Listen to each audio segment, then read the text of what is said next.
Okay, so notice is hereby given that a regular meeting of the City Council of the City of San Diego, Texas will be held on Thursday, December 12th, 2024 at 6:30 p.m. at City Hall, 22870 Priest Road, San Diego, Texas, where a quorum of the City Council will be present. All agenda items will be subject to action.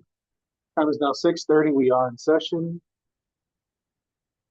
You can join the meeting at the Zoom link provided in the agenda or on the website. The public will be permitted to offer public comments in person, telephonically, or by audio as provided by the agenda and is permitted by the presiding officer during the meeting by signing up with the city secretary at least 15 minutes in advance of the meeting. If providing comments in person and at least 2 hours in advance of the meeting, emailing the city secretary or by calling the city telephone number if speaking telephonically or by audio. An audio recording of the meeting will be made and will be available to the public in accordance with the Texas Public Information Act upon written request. Madam Secretary, may I have a call to order, please? Yes. Alderwoman Alvarado. Here. Alderwoman Lucero. Here. Alderman Tremblay. Here. Alderman Fillinger. Here. Alderman Seymour. Here. City Attorney here and City Secretary. Thank you. Please stand for the Pledge of Allegiance. Pledge allegiance to the flag of the United States of America and to the republic for which it stands, one nation, under God, indivisible, with liberty and justice for all. Honor the Texas flag. I pledge allegiance to thee, Texas, one state, under God, one and indivisible.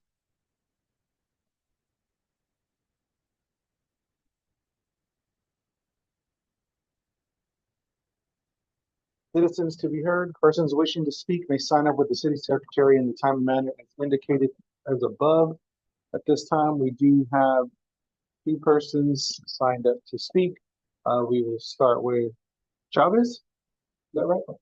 Yes, sir. You have the floor. It is now 6:32. Go ahead, sir. Good evening. Good evening. My name is Raymond Chavez. I've resided on 23135 Gravel Road. I've been living here for over 23 years. And I'm here to discuss that after the incident that happened with the gas line leak back in May, I proceeded to find out or try to get some answers of why the transport stop the account on my gas at home. So I thought, well, what do I do next? But my son told me, you know, what you need to do is go to school. So we were talking to somebody for someone to see what they can do for you. So I come out here, and it's not the first time that I wait and I wait and I wait. And I get my friends to answer the door. They don't answer my phone. And it's kind of like damaging the things that are happening. They're affecting me. I'm a former Marine. I chose for PTSD. I suffer from multiple sclerosis also, and I'm making an effort to come out here. And it's kind of hard. Today is one of my bad days. I don't feel well, but I'm here. I make sure that I teach my kids to be punctual. You know, the thing is that when I come here and I'm knocking on the door, nobody answers. And like as soon as I was reading the paper, I'm not here to criticize or to, you know, blame anyone, but I think that there's a lack of professionalism with them. I don't know. It would help if they would operate in a way where they.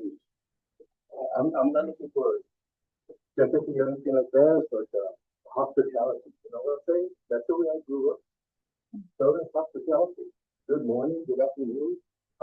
I don't do that.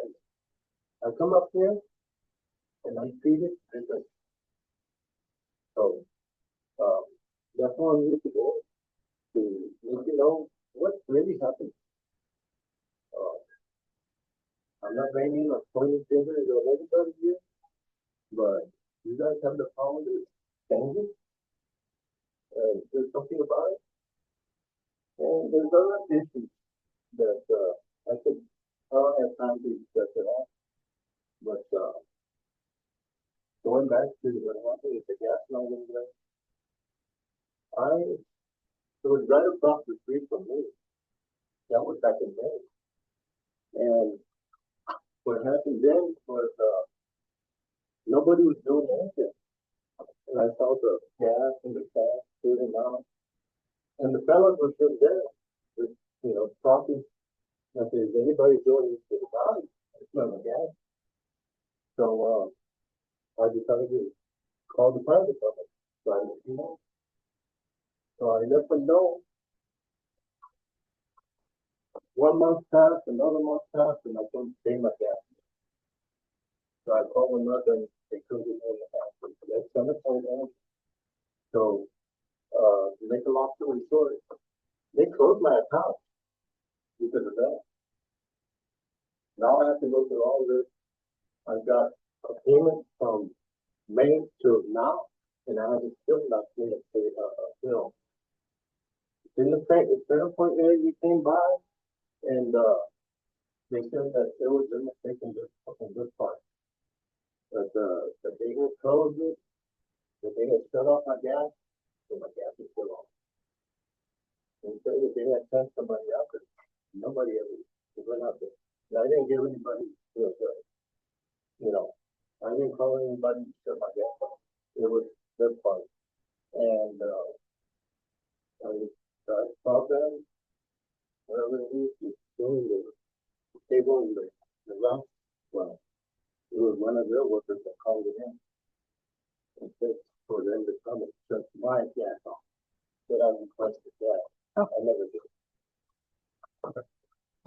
You are out of time, Mr. Chavez. However,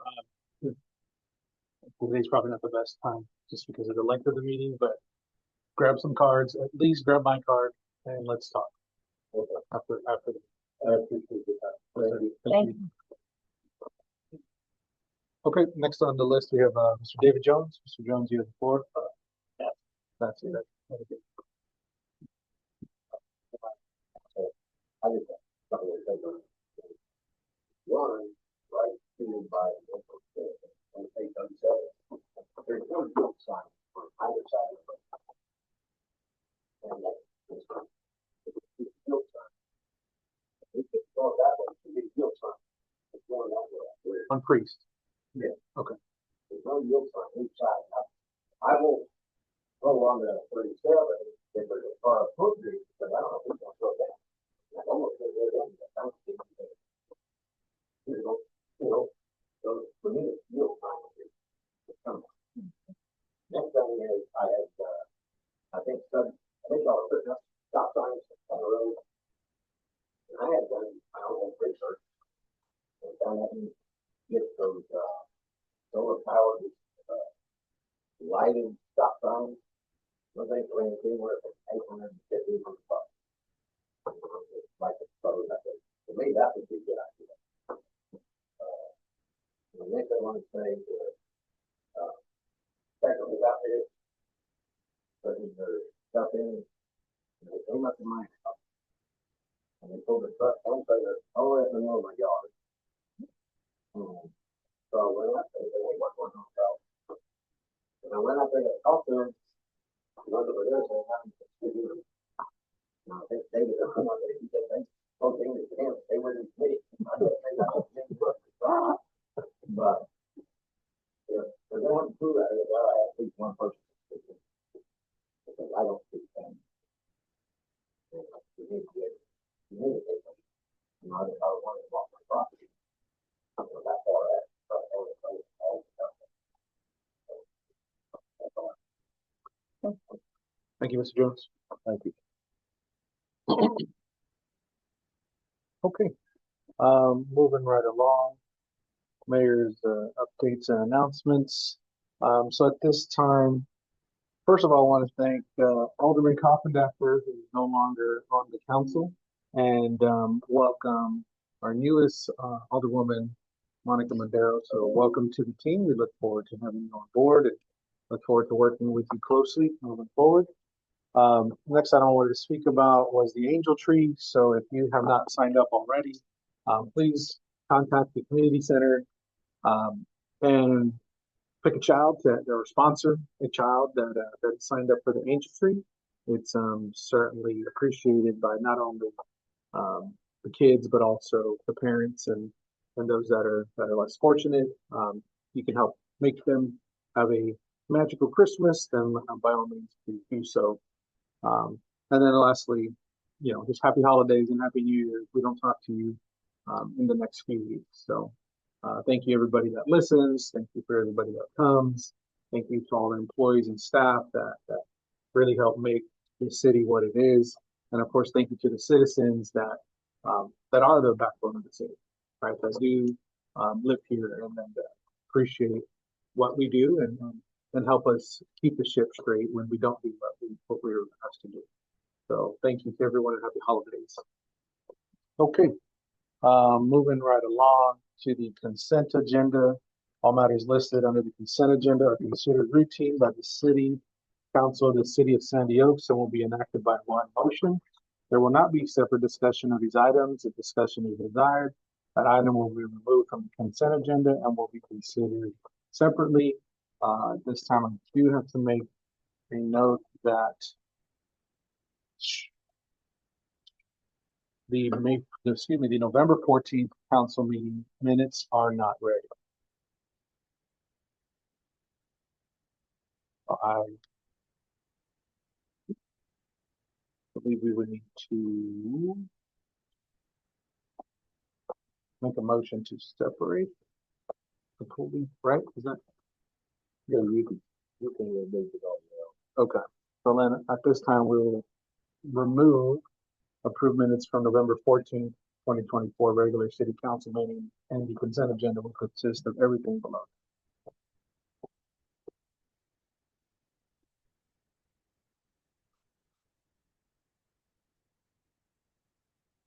Mr. Mayor, there's no discussion. I move we approve the consent agenda as presented, less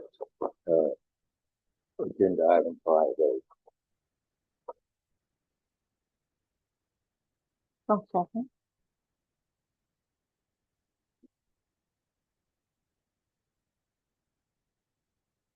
All right, so I have a motion by Alderman Fillinger and a second by Mayor Pro Tem Alvarado to accept the consent agenda minus the agenda item A, approved minutes from November 14, 2024 regular city council meeting as presented.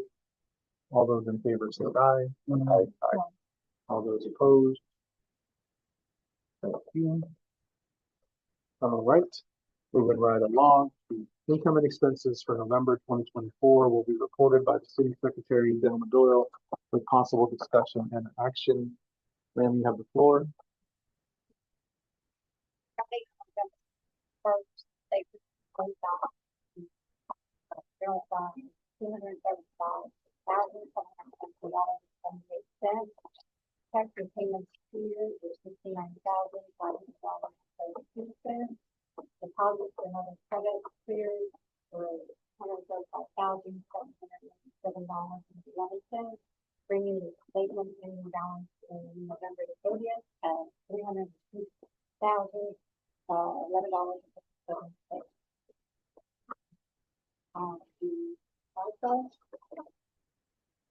The beginning balance from November 1st is $130,631.08, and there was no change that was written since November 30th.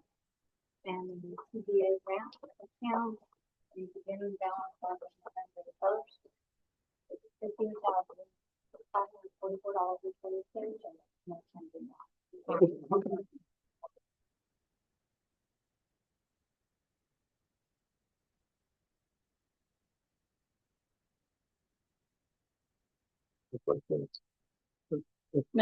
Yes, I do have some questions. Yes. There's a bank service charge on November 5th in the amount of $900. I'm wondering what is the bank service charge in regard to? Yes, so we believe, which we have a call into our private banker, that the $900 is due to, how can we call it? What do we call it? The machine to deposit Panini. checks. Panini. The panini, it's a panini machine, is what they call it. It's to deposit checks remotely, which we've always had the service, which we don't understand why there's a $900 fee for it. So it's already under dispute with our banker. Right, and then immediately under that, there's an item with nothing under the payee for the amount of $74.25.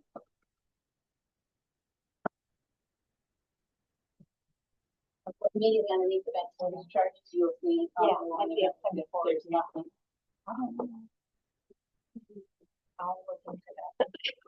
That's not true. And a couple of these questions I'm gonna have there because I just don't know all the cities in working.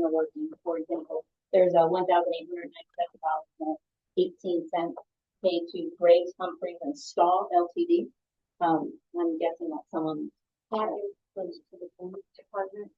I think it has something to do with, what do you want?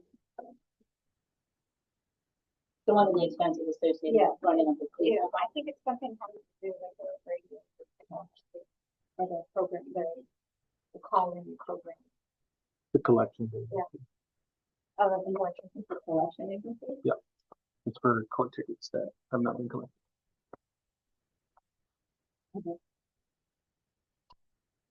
And then we wrote a check to, I believe, the city of All America, one of our, city police officers. Correct. That's normal for us to write a check to our police officers. If they do incur personal expense on occasion, And then Rena Frying on November 15th, we wrote them a check in the amount of $200.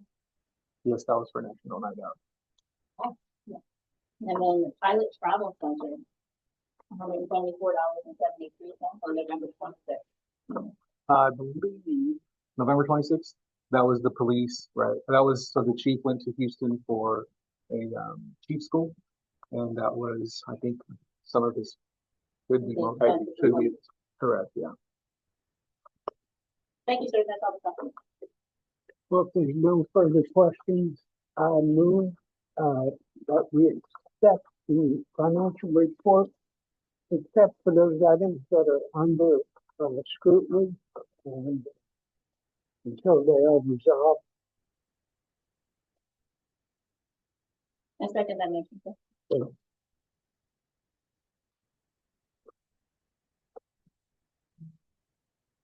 All right, so I have a motion by Alderman Rapino and a second by Alderwoman Madero to accept the financial report as presented, with the exception of the $74.25 that still needs to be reviewed. All of those in favor say And then, The 900, and the $900? yes, sir, because you said you're still investigating. Oh, I got you. Okay, I was like, And- Two items. yes, so then we restate the motion. I have a motion from Alderman Rapino and a second from Alderwoman Madero to accept the financial report as presented minus the $74.25 without a description and the $900 for bank fees. All those in favor say aye. Aye. All those opposed? Thank you. Madam Secretary, if you can resolve those two, or at least the $74.25 tomorrow, and the $900 will wait for Steve to come back. Thank you.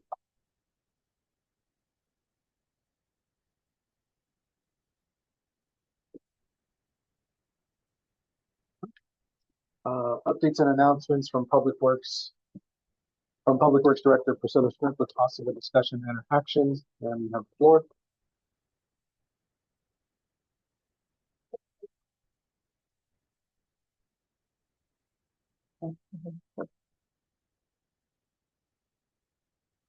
Is it green? Okay, don't worry about it.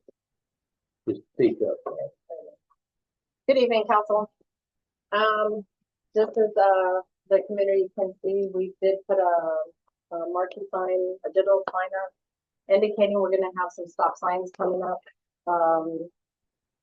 We've already ordered the materials for the stop signs, and we've already contacted 811. They've already located already.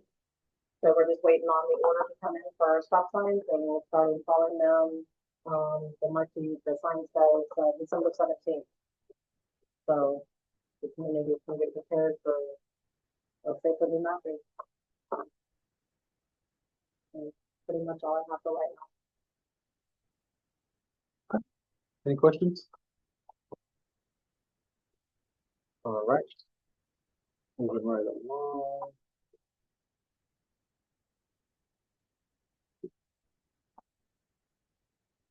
Updates and announcements from ACO Cunningham with possible discussion on our action. Madam Report. Thank you, Mayor. Good evening, Council. I apologize for the dates the month on the report. It does, on my end, at least it says September.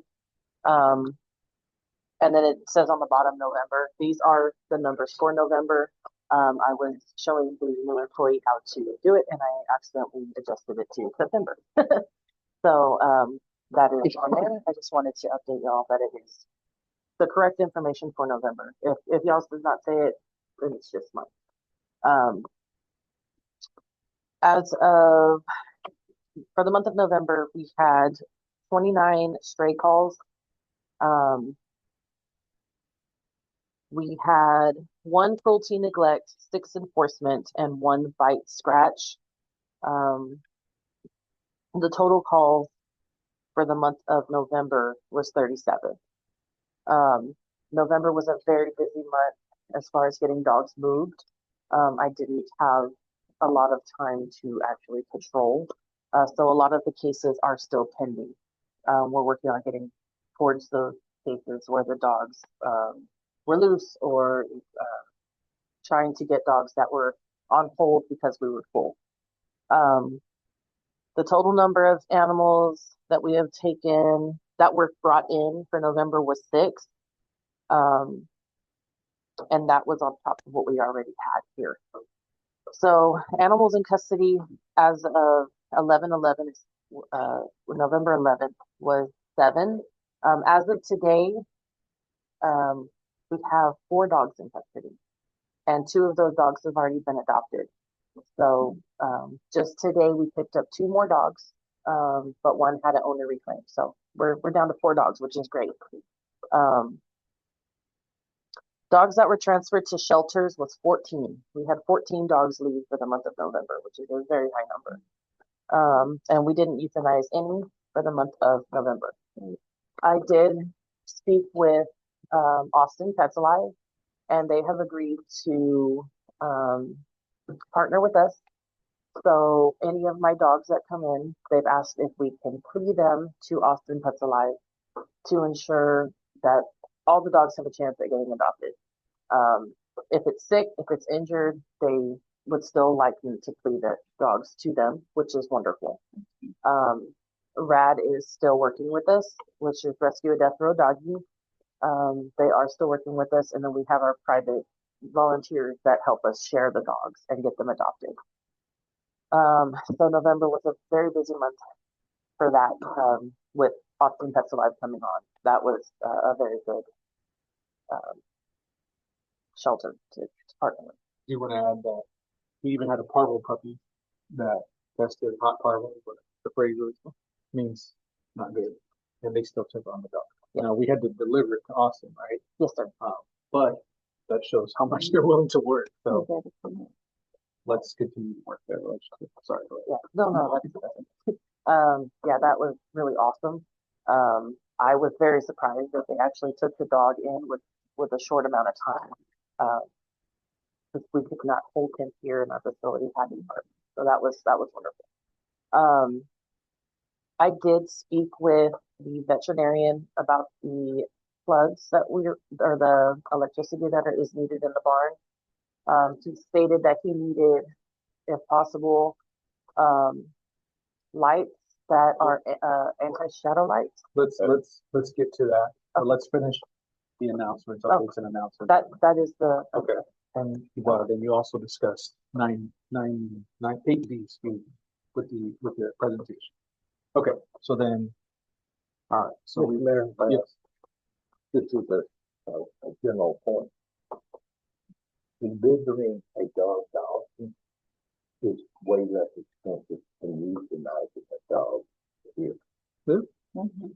So No, I wasn't discrediting your I comment. just want everyone to know that that is a fiscally sound policy.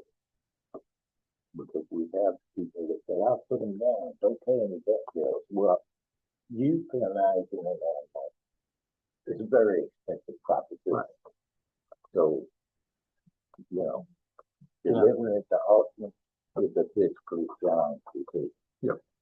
And my point was, they even work with, parvo dogs, parvo positive dogs, which is not very many ones. Okay, so we discussed 9A, we discussed 9B. Please go back to 9C and advise what Dr. the veterinarian recommended. Okay, so, he did request, if possible, to have, anti-shadow lighting, which is a bright lighting in there so that he can see. Um, I do believe that the lights that are in there would suffice. However, he did recommend having a surge protected plug for um, the freezer, where the dogs are kept, if we pick up any dead animals off the street, we need that protected. Just, we don't want it to get messed up and then have that, animals in there. Yeah. So we also needed, he recommended getting a small refrigerator for vaccines. Austin Pet Supply did say that they would be able to potentially get us vaccines so that we can vaccinate on intake. That is a very good way to keep illnesses from spreading throughout the facility. And it would encourage dog owners, if we pick up their pets, hey, we can vaccinate your dogs, because it is required by the city ordinance. So he stated that that would be something, we would need plugs for. He does have what is it called? It's like a shaver, to cut a clipper. Thank you.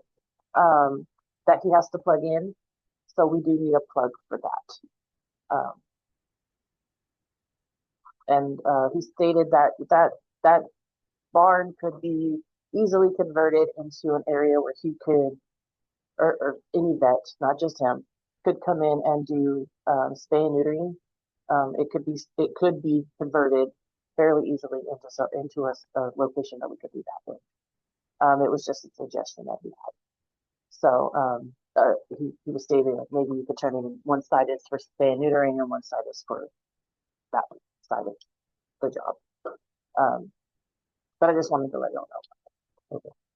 So, do we have quotes from the electrical contractors?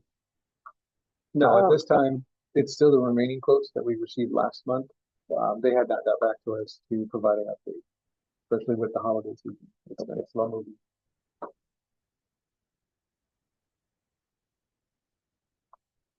Okay, so as long as we have a licensed electrician, not an issue, if necessary. I know in the past, contractors have had to provide clear bonded, that they had insurance, all this, all these other requirements. Are we just basically looking for a licensed electrician Yeah. at this point? That's what we That was fine. That's what we provided last month, was the license and bond. There's actually several of them posted on Nextdoor that they're looking for work. Yeah. So I don't know if you've looked at any of those, but we can get together. But I've seen probably 3 in the past week, electricians on the web contact me. So if that's the case, then I think we can go that route rather than trying to get a company to come out here. They just don't worry about it. We are required to, that they have to give us a certificate of insurance. We have an option whether we would require them to be bonded, that the license and insurance is a requirement of the contract.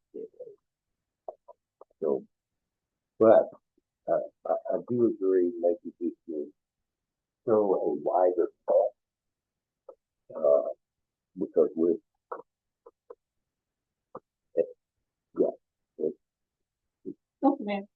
I move Yes. to allow Alderman, Tremblay and, Public Works Director, to get together and solicit some quotes for this electrical work based on the requirements provided by the veterinarian that does the use. So we went for last meeting, just didn't get very far, it's just hard to get people to that. So we'll work on it. Actually, So I move to officially allow. do you know if the, Well, I'm sorry, I have a motion on the floor. Can I get a second? I'll second it. Okay, go ahead, sir. okay, I was wondering, what aren't you gonna ask for? No, because once we get a motion, now we can always discuss the topic. I think that's where you can bring the question up. It wasn't about this motion. Oh, was it? No, Well, then let's, Okay, then let's move the motion. Was it you, Alderman Tremblay? I second it. So I have a motion from Alderwoman Madero and a second from Alderman Tremblay to allow for Alderman Tremblay, a Public Works Director, Animal Control Officer, and the veterinarian to pass the wider net quotes to complete the electrical work. All those in favor, So just more discussion and debate on that topic. We need to make sure that those individuals in compliance with the restrictions that Mr. Tony. correct. To make sure that they're not requirements. Okay, so let me restate the motion. Then, motion is, the motion was presented by Alderwoman Madero and a second by Alderman Tremblay to work with Alderman Tremblay, Public Works Director Smith, Animal Control Officer Cunningham, the veterinarian, to cast a wider net for the electrical quotes, in compliance with our purchasing policies, which is for the electrician to be licensed and bonded. All those in favor say aye.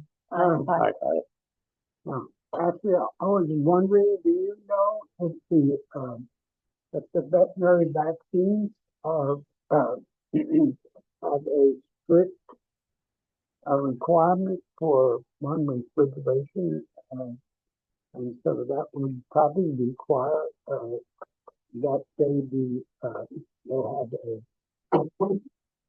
temperature control device that measures that they be checked. Often, I don't know what the scheme would be because some of those, vaccines control, vaccines that would prevent the animals from catching certain diseases like rabies, which is a zoonosis that would, it would prevent them from passing on disease to humans. So that would incur additional cost. And some of those vaccines are very, very expensive.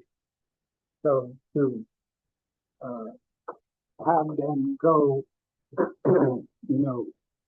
go below the required temperature or above it, we would lose the vaccine and we would be out that money. Right. I know of incidents where people that stored vaccines have lost $25,000-$30,000 in one sweat because the vaccine went below temperature or above temperature for 4 hours. So, yeah, So, and that would also, point of order, thank you. yeah, well, I was just asking if we do it, we okay, need to but be confident. we're off the agenda. We need to bring this up as an agenda item. Or Yeah, I'm just asking her if she knew, that's all. But she brought up vaccines, so. Okay. All right, let's move right along. Okay, so. All right, Police Department. We are going to postpone agenda item 9A, 9C, 9D, E, as we are not without our chief of police today. I will go through the presentation of the monthly reports by Chief Waters with possible discussion and action. He was intending to be on the line on the phone today, but unfortunately because of traffic. So we'll just start at the top. Let's see here, for abandoned vehicles, Bear County Sheriff's Office had 1 call. For alarm business, Bear County had 3.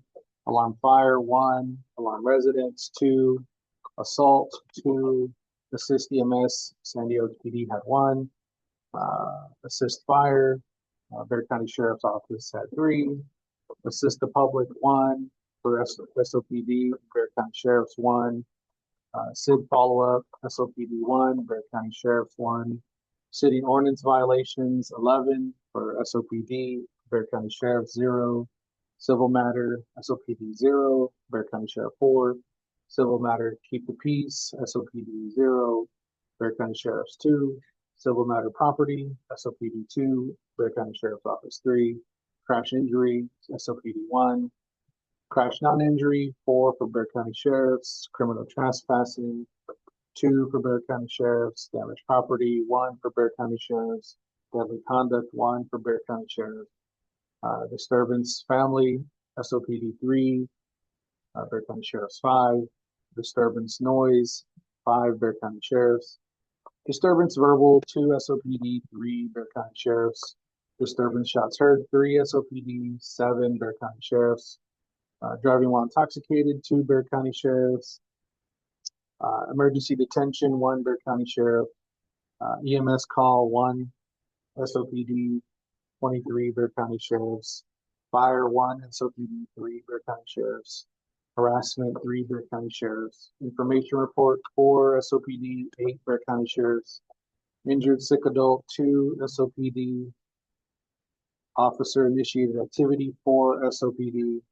Patrol by request, 9 Bear County Sheriff. Recovered property, 2 Bear County Sheriffs. Let's see here. Reckless driver, 1 SOPD, 2 Bear County Sheriff. Runaway, 2 Bear County Sheriff. Sexual assault of a child, 1 Bear County Sheriff. Suicide threatened, 2 Bear County Sheriff. Suspicious activity, 3 Bear County Sheriff. Suspicious vehicle, 1. Suspicious vehicle, 1 SOPD, 3 Bear County Sheriff. Theft, 1 SOPD, 7 Bear County Sheriff.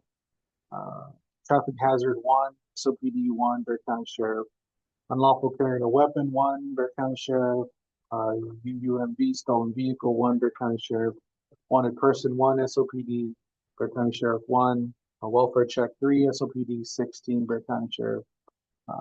911 checkup hang-up, 8 SOPD, 19 Bear County Sheriff. So, as you can see, there was quite a bit of calls. I think the total is 219 altogether, which is just a smidge up over the last 3 months. Excuse me. Any questions on the numbers? Okay. I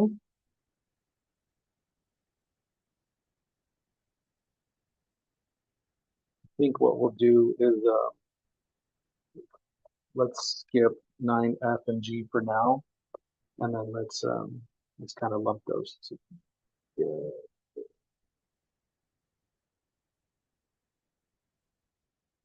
We can put that last. Okay. So number 10, Parks and Recreation, updates and announcements from Park Advisory Committee Chair Alderman Lupino with possible discussion and action. Sir, you have the floor. Okay, we held a monthly parks meeting on Tuesday, the 10th. It was kind of lively since there were many citizens coming to give donations and pick up angels from the tree. And the ladies were wrapping presents most of the afternoon. We did discuss, they were happy about having the septic tank pumped out, the fact that they got another table. And they were hopeful that more donations will come in and having the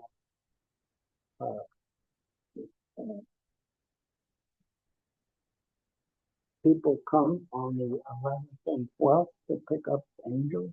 And they were just generally in a good mood. So that was the extent of the meeting.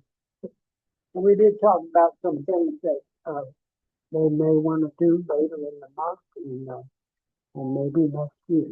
And that's what we talked about. And the next meeting will be on the 7th of January in 2025. Is that 5:30? Yeah. Right. Oh, it's So they can have the festivities after the meeting. And it was bingo after the meeting, so, and a lot of the bingo players were showing up. what's tonight, Bunko? Yes, sir. Yeah. All right. Yeah. Well, let's get out of here so we go for Bunko. All right. Thank you, sir. Appreciate it. Okay. Moving right along, administrational business, discussing a possible action on amending the personnel policy. Alderman Fellinger, Alderwoman Alvarado. Do we have an update, sir? I have not given up on it, sir. Okay. And managed to get a few rounds in.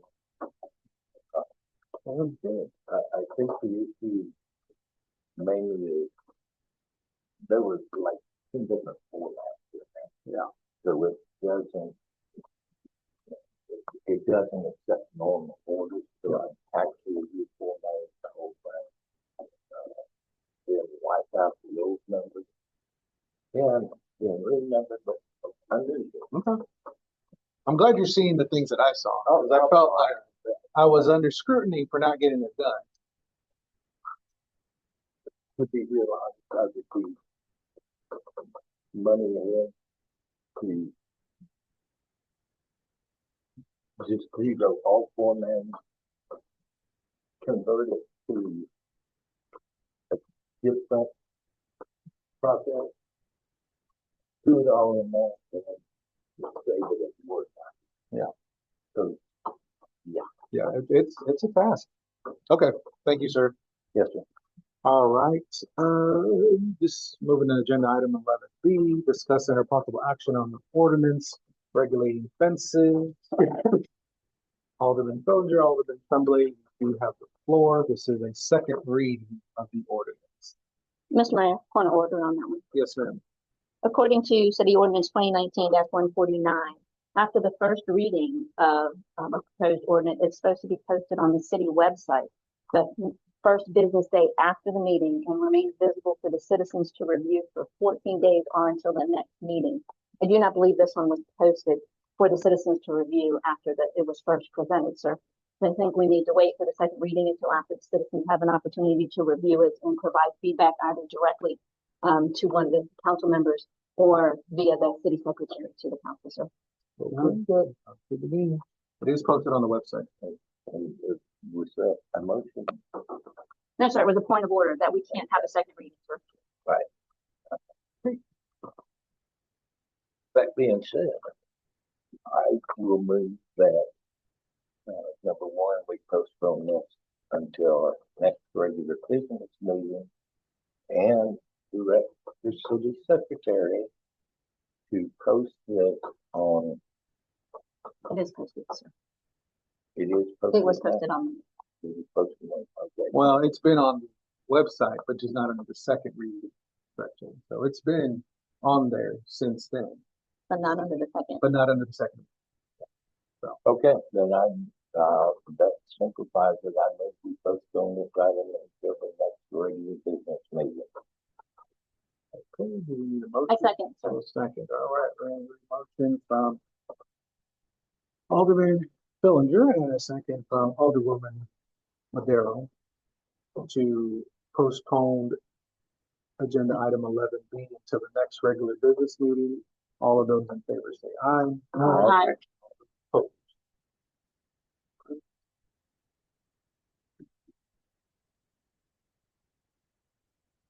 Okay. Moving right along. Discuss under possible action on resolution 2024-214, appointing the mayor pro tem, Mayor Martinez. So, as you know, as we get past the election, as we move past the election season, it's up for Mayor pro tem to be selected. This time we do currently have Alderwoman Alvarado as our current mayor pro tem. However, we've had some discussions where you're not necessarily opposed to doing it, but doesn't really mind if we do something different either. So I really. I'm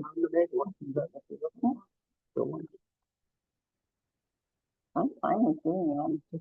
I just thought he wanted someone else. I would move, Alderwoman Alvarado agrees to. Well, remain- hold on, let me explain. When I asked Mayor Pro Tem Alvarado, is your intention to be mayor? The answer was directly no. Now, I realize that that's not a requirement. So I said, well, then, let's open it up. Let's see who else wants to do it. Is there something wrong with that? I don't think there's anything wrong with that, but I assumed That's where we you didn't. we go wrong. Well, no, because you asked me if I plan to be mayor, and I said, I don't plan to be mayor, so does that mean you need to select someone else that you can work with? I don't have to. So usually we open it to nominations for whoever wants to. So let's do that way. If I may join Yes, sir. the discussion,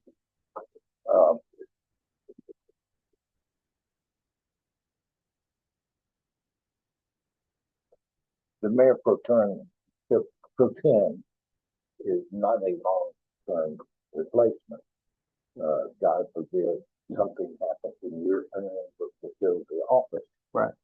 Okay, she will fill it until another mayor is either appointed by council or we decide to hold a special election for mayor. So, and going further, if we can form a quorum, if the mayor pro tem is not available, we can appoint an alderman to fill in as mayor pro tem for that meeting. So, just as a point of discussion. Sure. So, I'm not making a motion, I just want everybody to know that,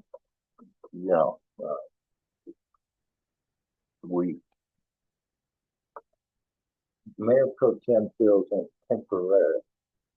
And a smart Mayor Pro Tem calls for an appointment or a special election at the next business meeting.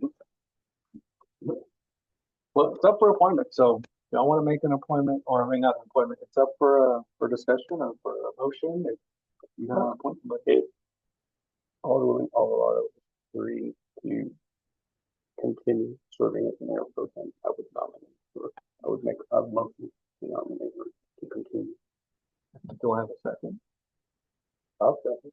Okay, so we have a motion by Alderman Tremblay and a second from Alderman Fillinger. I guess it's by Robert's Rules of Order, it's up for debate. Yes, sir. Discussion begins after you announce, you turn it over to the floor for debate, and you turn it to the person that made the nomination, made the motion, as the first person to speak to it. Okay, so I have a motion by Alderman Tremblay and a second by Alderman Fillinger to nominate Alderwoman Alvarado as Mayor Pro Tem.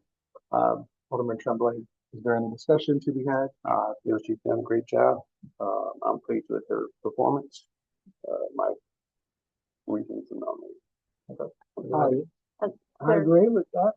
I think she's done a great job. Sometimes I think we should spread the wealth, but I'm happy with her performance. I certainly don't want anything. Sounds like you want to. No, I Mr. Mayor? don't. Yes, A part of his motion was that if she wants it, so I Yeah. would request that you Yeah, actually ask her on the record, is she willing to accept the nomination? I think she Alderwoman is. Alvarado. Yes. Okay. No further comments. If there's no further discussion, I move that We already have a motion. Well, We maybe have no you more voted comments. for and if he just somebody else. restates, Oh, maybe. He has the motion, Yeah, but he may be making another motion. and now we need to take a vote on that. All right, so all those in favor say aye. Aye. All those opposed? All right, welcome back to the house. God, I wouldn't want it. I did it once. I wouldn't have it any other way. Okay, moving on now. I would like, I move that the council adopts resolution number 2024-214, a resolution of the City Council of the City of Sandy Oaks, Texas, electing the mayor pro tem. Moving to section 1, the city council hereby elects Grace Alvarado to serve as mayor pro tem for the term of 1 year pursuant to section 22.037 of the local government code, or until her successor is elected. I'll second.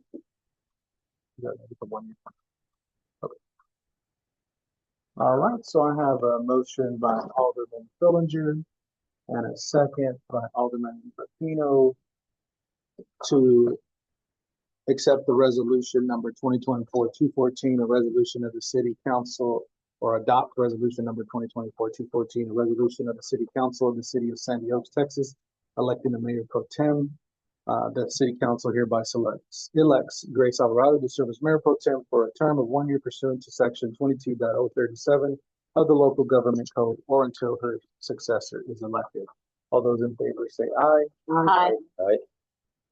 Right, thank you.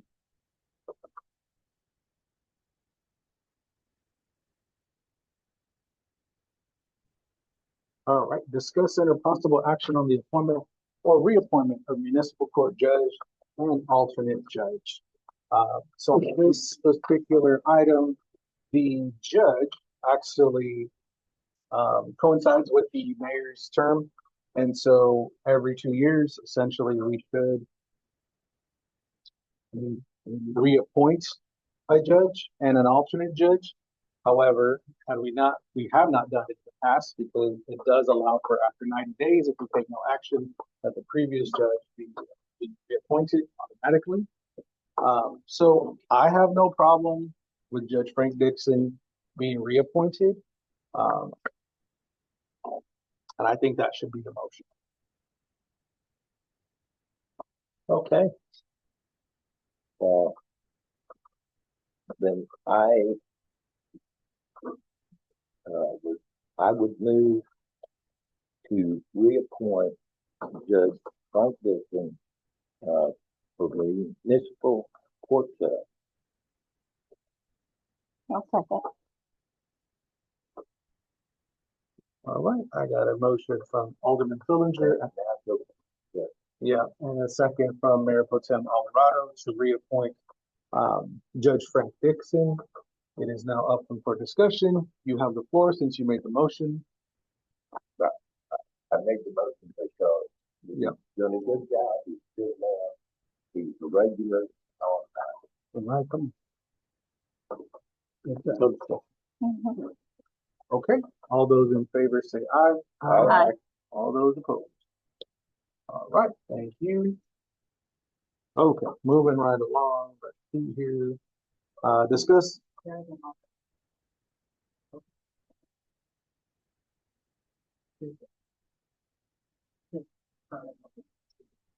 Okay, he can do the 90 days. Okay. All right, discuss and consider driveway inspection permit fees for the city engineer, for city engineer inspection. So, I believe that is in the initial. You can use it. Or we're gonna do page first. Yeah, we can. What I wanted to do is make sure that y'all saw what is it gonna cost to get this inspection done for every citizen should we pass this ordinance. Which is this one right here. Oh, you're right. Okay. 650, right?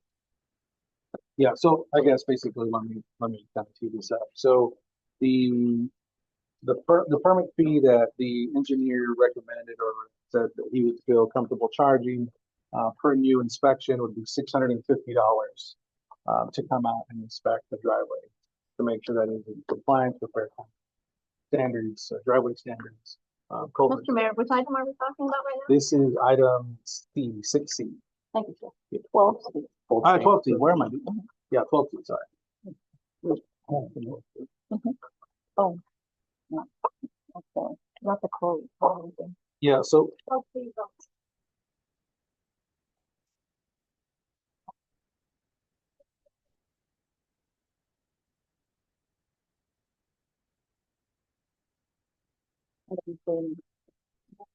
yeah, Mr. Mayor? Yes. Should that not just be included in? I would just want to make sure that we're okay there. Yeah, so, yes, sir. We can just go to the ordinance. I'm saying the inspection fee itself would be part of the ordinance. Right. Is included in the ordinance. not-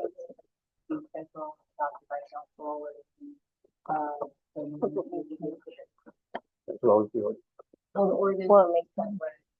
Reference the master fee schedule and when council adopts the master fee schedule or adopts the fee.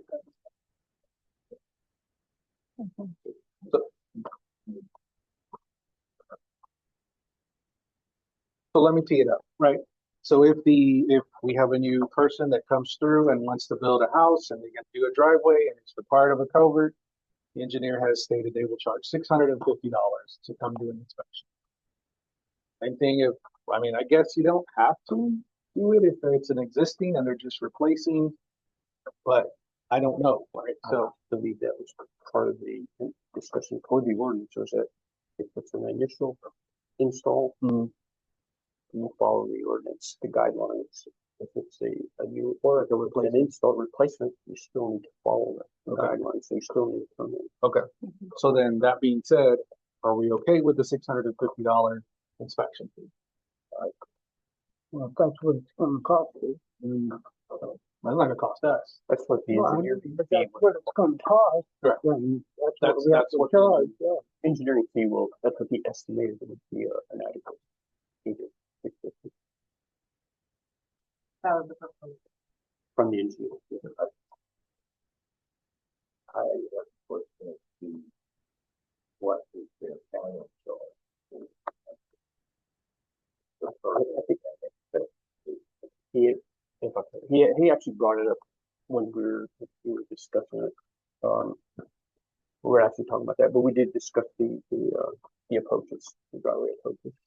And that's what he thought was an adequate number and what he would charge. Like same head width, he does same head width as well. He does Hollywood Park or somewhere else.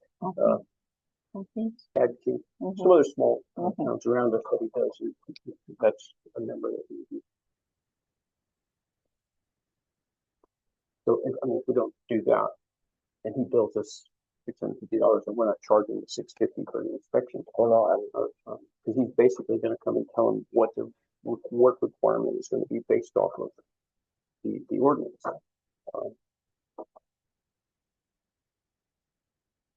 I know it sounds like a lot of money, but No,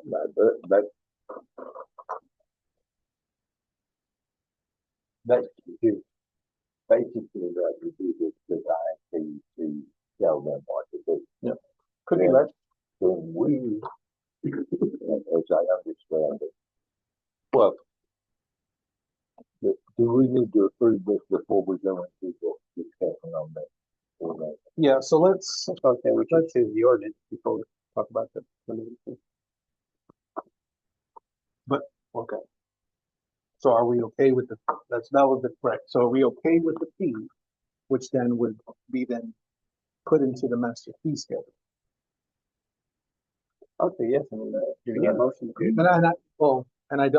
I think we can't charge $650. I think we have to charge more because there's the cost of our employees, there's the cost of the credit card machine. Mr. Mayor. Yeah. I don't see anywhere in this ordinance where it states that the inspection fee will be part of the permit fee. So I think, The inspection is actually the permit. It's so that's not what it says. But That's my point. I think we need to clarify and make sure this item C that we're talking about, if we want that to be paid by the applicant, we need to make sure that's clearly laid out. Because we're talking about a permit fee and we're not telling anyone to pay it. So the permit itself can include the inspection. but it doesn't say. Right, well, that's, what we need to work. We gotta make it Okay. clear. Okay, so let's discuss that on the next item, but I think we need to discuss the permit fee. Well, we're not discussing the permit fee here, so we're discussing a driveway inspection. And although it's a permit fee for inspection, we're gonna have people on the ground according to the ordinance. That when they prepare the bid, we have to go buy an approval. When they finish it, we have to go buy an approval. Okay, so we're gonna have somebody there at least 2 trips, possibly 3 or 4. If they do a lousy prep job, and our facility power comes by and doesn't approve it, he will say, we need this, and when they say, okay, it's done, you will have to make a second trip back, say, okay, proceed. And then there's a final inspection when it's all done. So, you know, Mr. Mayor. I would like to make a motion that we accept the driveway inspection permit fee of $650, which you're verbally telling us because that information is not included in this packet. Right. And we consider it for inclusion in the ordinance, which is the next item on the agenda, sir. But I move that we accept the fee that you are stating is $650, sir. Okay. Do I have a motion? Do I have a second? Would you say that again?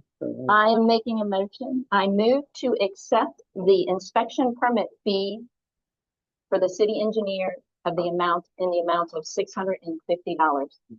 The mayor has indicated that that is what the city engineer stated he would charge for doing that. You wanted to include it in. And the then we ordinance. consider that for how we intend to include that, or if we intend to include that when we discuss the next item. Okay. I would second that. Okay. So then,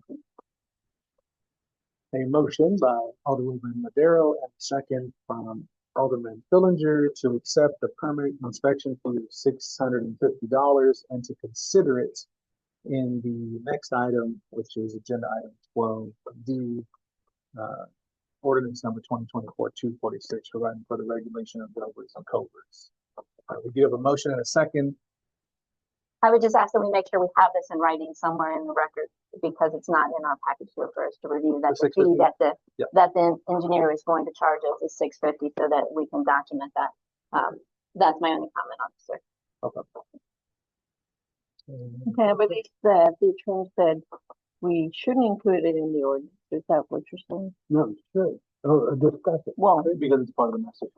well, because if eventually maybe that fee will change and we'll have to redo the ordinance. Wait, just a minute. No. We were, sorry. I mean,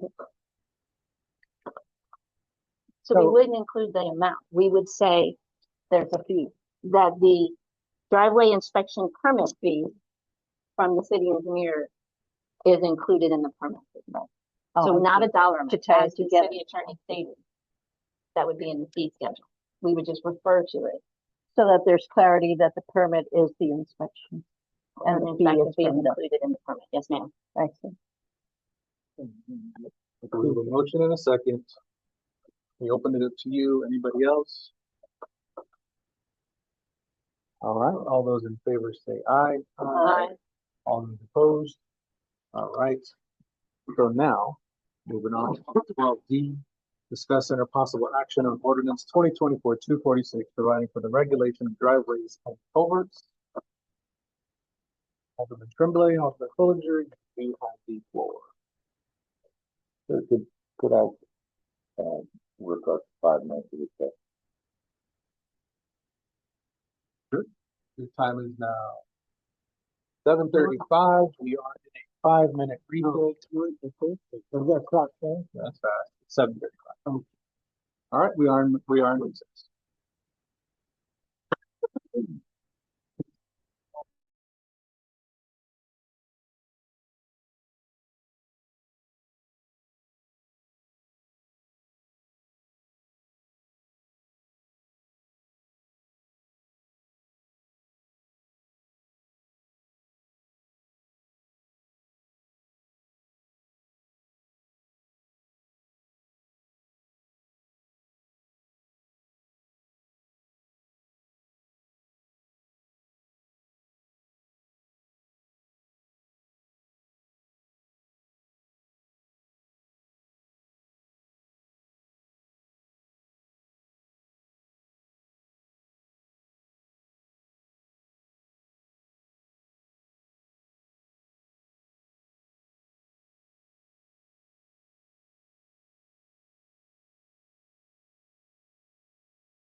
Oh, you didn't tell me.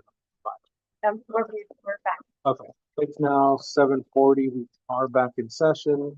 So that takes us back to agenda item 12D, discussing a possible action on ordinance number 2024-246, providing for the regulation of, providing for the regulation of driveways and culverts. Alderman Tremblay, Alderman Fillinger, you do have the floor. I believe we started out this, initially the issue was, erosion of the roadways on, Creek Road. So that led us into the, subject of, culverts, and along with culverts, some of the driveway approaches. So this, ordinance is, means to deregulate, control, and protect our roadways. So I'm hoping everybody's had a chance to read the ordinance.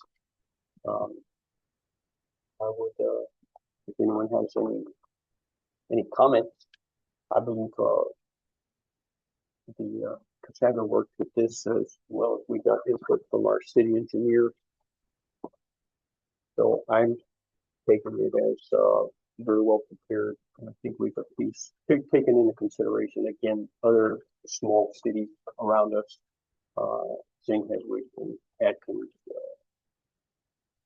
There's another one, of course, the Northeast, another one that he mentions frequently. Great Forest. Great Forest. Yeah, he did say Great Forest. So again, I don't want to sit there and read the whole thing. If everybody's had a chance to read it, if we make discussions. Well, let's get a motion. Let's get a motion. And then we'll do a second and then we'll discuss.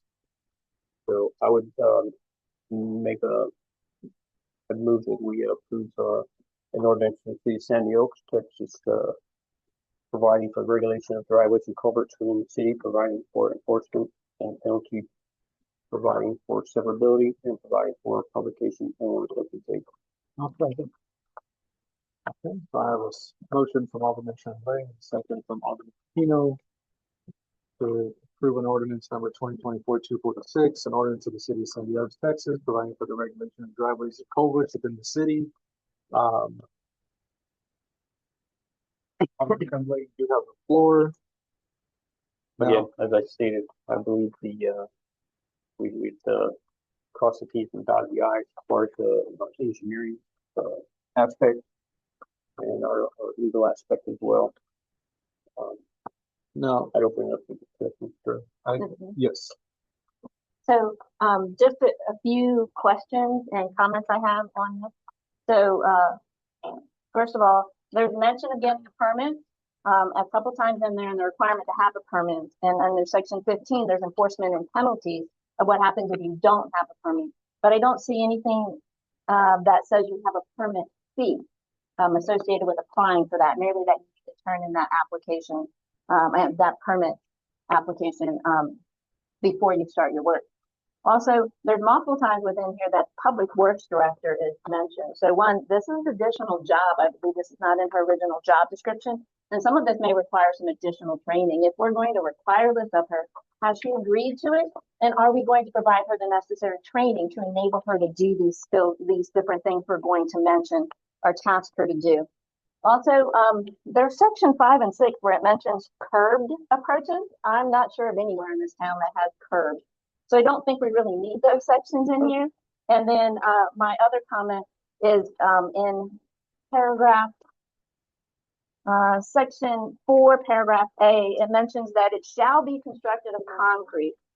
But if you go under the streets without curbs section, which is section 7 and 8, it talks about driveway approaches, which is not defined in this document, which is not a commonly used term. But it's talking about concrete, asphalt, or flexible base driveway approaches. I just think that could be confusing to some of the citizens. What a driveway approach is versus a driveway, the fact that it says that all driveways shall be constructed of concrete, but then we're giving comments about asphalt and flexible base, which I do see used in this town. And then I think we also need to discuss whether there is going to be, if there's going to be a permit fee, how are we going to determine what that is, and will it, how are we going to specify the permit fee? Are we going to specify that it includes the inspection fee? So those are my initial comments. I'll throw out there for conversation, sir. And may I, Yes. can we address those comments one at a time, man? I can't write that fast. So let's, Go page by page. Let us discuss your first question. Is there a mention in this ordinance of a permit fee? Because I don't recall seeing it when I read it last time. I do not remember seeing one either. so in B1, I think that's the appropriate place for it. Application for a permit. I think it needs to show it somewhere in there. And then what that permit fee is going to include. Like as far as a visual inspection, initial inspection, in fact. But it's going to include the inspection fee from the city engineer, et Site cetera. visit, pre-construction, site visit, post-construction, and then office time internal. That's what the engineer said his fee consists of. But that's his fee, so we can lump his one to the one term, sir. But Mr. Mayor, I think, previously Mr. Fillinger had commented that there was other time entailed from the city that we should take into consideration when determining the permit fee. So I would just ask them to go back and consider that and add that in where you just specified, paragraph B1. If I may address? Go ahead. Okay. Says we're gonna take an application, and the public works director shall make a determination as to whether the driveway applied for is necessary to provide reasonable access to private property, consistent with safety and convenience of taking into account the following matters. Yeah, but then we will also make a determination as to whether we need an engineer or not. Because there's two types of driveway. Okay, one has a culvert and one follows the curvature of the drain area. Okay. And quite honestly, if you're at the top of the hill, all they need to do is put down base. Okay. So, but there does need to be a permit issue. That permit can specify you may proceed with these directions, or we need to have an engineered driveway.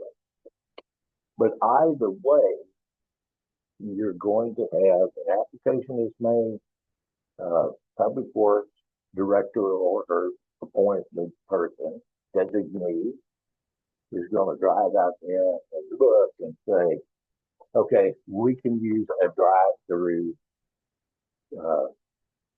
driveway here. Okay, and we should, I don't know if we have specs for that in here or not. Basically, you know, you dig out 8-inch deep sprints, following the curve through there, put 8 inches of road base in, mash it down, and you got a driveway. Okay, but again, that requires a minimum of 2 trips by public works to that job. Okay. The two different permit fees. Excuse me? So you're saying we need two different permit fees? I'm saying One we if the need- public works director says we need an engineer to visit, and one if we don't I'm need an saying engineer. we need permit fee considering on average, we're gonna have public works at that site, a minimum of 2 trips. So you're agreeing to that amendment. We need to figure out the permit fee and that again. So we need to have a permit fee.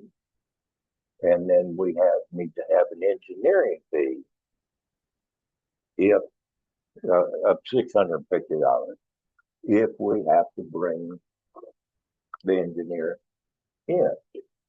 So, sir, I would I would propose an amendment to this ordinance under section B for them to add the permit fees as they, have deemed it appropriate in this ordinance that they wrote. So I recommend an amendment, paragraph B, to include, the permit fees in this section B. B1 or Yeah, B1.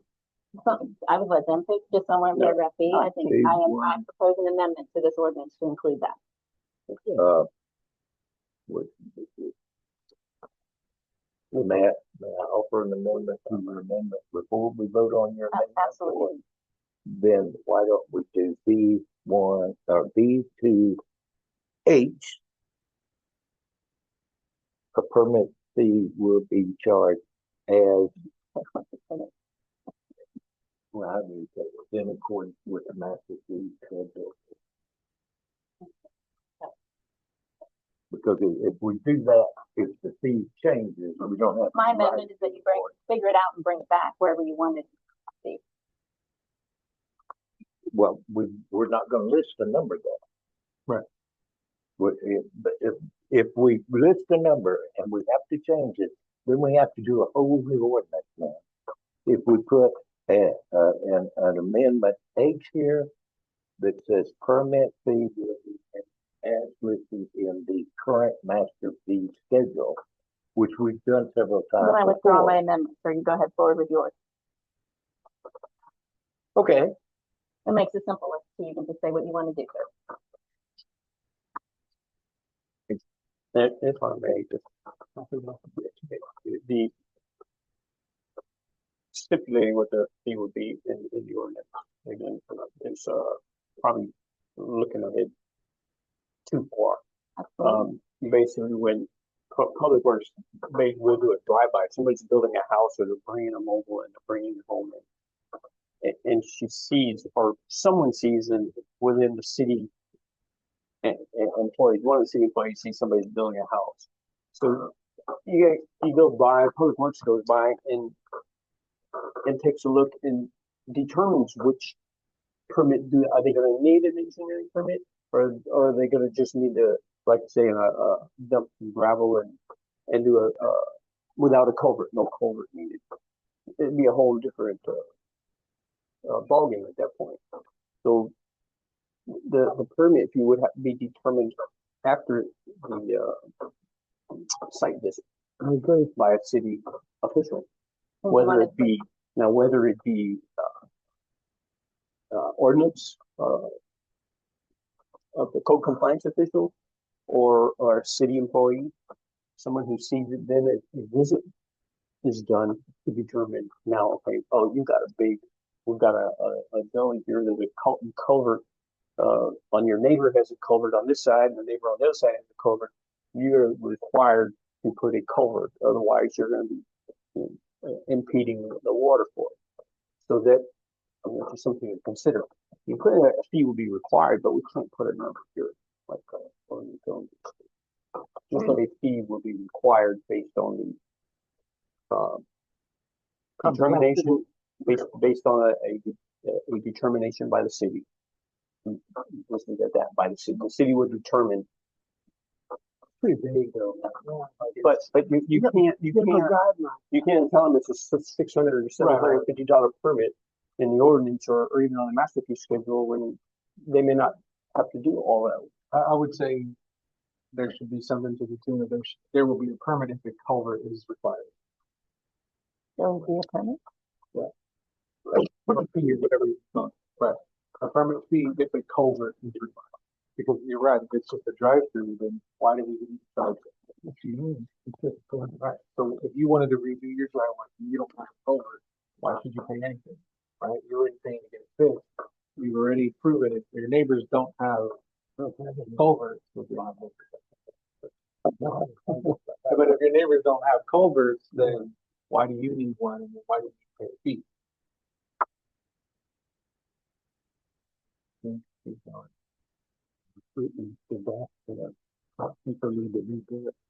So under H, and then a permit or fee will be determined. Determined by the city. There's The permit fee and engineering fee will be determined by that. That's the motion. That's the motion? Okay. So we have a motion by, Under application permit 2H, a permit Yeah. To add, add H permit fee will be determined by the city based on possible engineering fee. Okay, I have a motion by Alderman Tremblay and a second by Alderman Pino. The motion is that we will add in under application for permit B2H. Permit fee and engineering fee will be determined by the city. Is that right? Yes. All right. Do we have any debate, any questions? I think that's still a little vague. I think we might want to include in the master fee schedule a range, a fee range, and that should be referenced in H also. If Zero you to- could modify the amendment to according include to that. fee, the fee schedule. As listed in the fee schedule. Okay. Do you want to- Fee, Add that to it. Oh, yeah, do you want to comment here? And then I'll read it again. Or Yeah, I'll read it. In the master fee schedule. I'm second that. All right, so then we are going to change the motion by Alderman Tremblay and Alderman Rapino to read, or under B2H, permit fee and engineering fee will be determined by the city as per the master fee schedule. Sound good? All those in favor say aye. Aye. All those opposed? All right. It's time to- The next item I mentioned, sir, was my concern about the additional task being given to Public Works Director. I've not seen her job description, but I'm not sure that that's in there, nor that she has the qualifications. Are we going to provide her some training on this? That would be my next question, sir. The Public Works Department Director will not be responsible to design any driveways, only that if they can determine that a culvert is required. And that's basically just, you're looking at it, if the neighbor has a culvert on both sides, either side, and you're gonna impede flow of traffic by putting in a flat surface, that's basically it. After that, the city engineer will be responsible for doing inspections, not Public Works. Public Works is only identifying that a driveway is going to be installed. Then look at section 12, sir. Then we need to change that. She also is given the task of approving that the driveway is ready to be poured. I don't know that she has that skill set.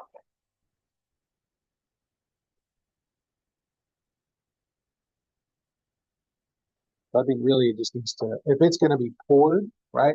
I'm assuming when you say poured concrete, it needs to be the engineer. City engineer, right? You take out Public Works. Yes, sir. Well, that just wasn't clear in here, but if that's the expectation of Yeah, Public Works that's the Director, she expectation. can, any one of us can do a look and say, hey, there's a culvert, there's a culvert. It's not clear. Exactly. So, But when it yeah. as comes long to as that's poured, clear I that would, she provided that training, well, so no, your I don't, it amendment doesn't to sound address- like we're gonna provide, it sounds like that But- we're gonna change out pour, right? We're gonna pour it by, it's not gonna be by Public Works. the proposed amendment. I think you've got something.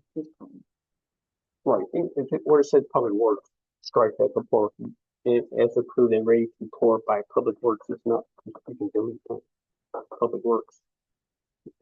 No concrete shall be poured until the work site for the driveway or culvert has been inspected and approved, period. By who? The city engineer. Okay. That's, I have a further, I'm gonna vote on each of these as we go, or is it just gonna come? So come we a have to keep consent? making amendments and vote on each amendment. Yeah, That's the let's- process so that we have a final resolution that we're finally passing. Okay, So you made a motion to delete everything after approved, delete as ready to pour by Public Works. Is that what I understand, sir? And approved by the city engineer. Strike as ready to pour by Public Works and just put has been inspected and approved by the city engineer. So I'll second that motion to amend.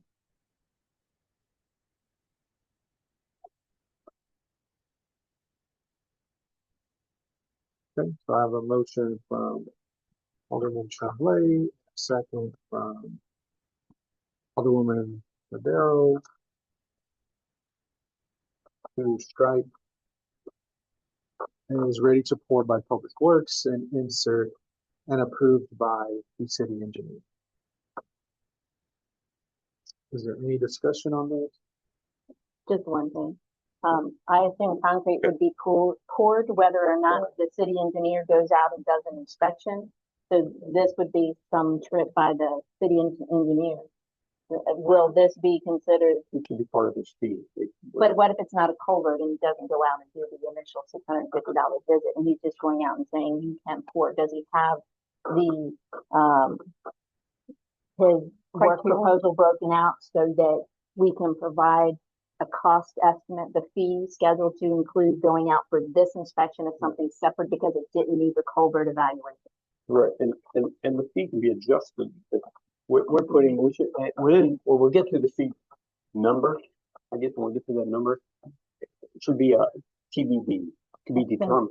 Okay, I just wanted to make sure that that's being considered, Or even for those NTE. driveways without a If culvert. we go to an NTE, I think TBD may be better than NTE, to be determined. But because he gave us a number of, to be safe, he said $650. Yes, but the mayor seemed to indicate it had some details in that amendment. So if it included that final inspection before the pour, then that would be able to help us provide that permit fee cost. Is all I'm saying. Mhm. Just So to make sure.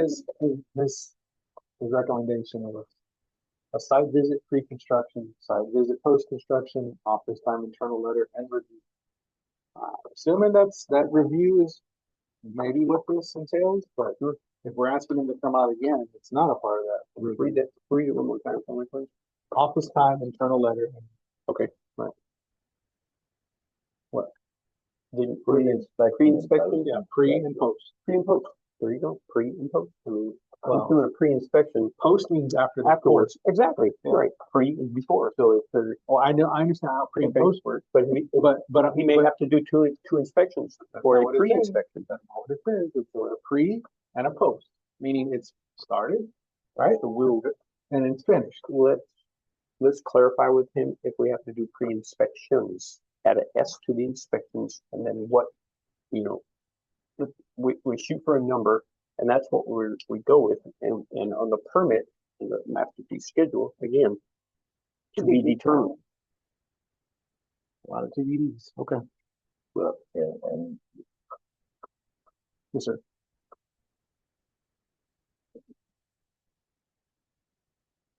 Or again, those are his numbers. It could be a not to exceed. okay, but we're gonna have to add a third. Okay. Can I address your amendment? It's a technical thing, but concrete is not poured, it's clay. So I'd like to strike any verbiage to pour. I've always poured concrete. And So that would apply to the whole thing, not just this conversation. Okay. I'm just saying anywhere Yeah. that it says pour, but Can you it's propose strike making for. a second, as a second? After we're done with Yeah, this? let's go Because ahead. I think we should address that. Okay, let's go ahead. So let's vote on the amendment.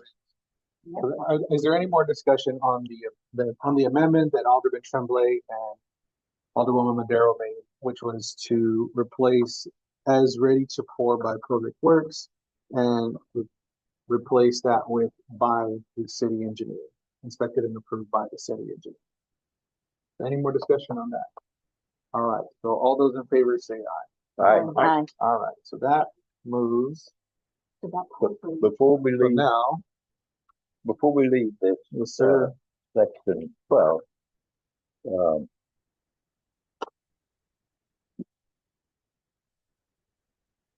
although you may have poured concrete your entire life, the technical term is the clay concrete. We can, So, Strike pour, but that pour is already done, sir.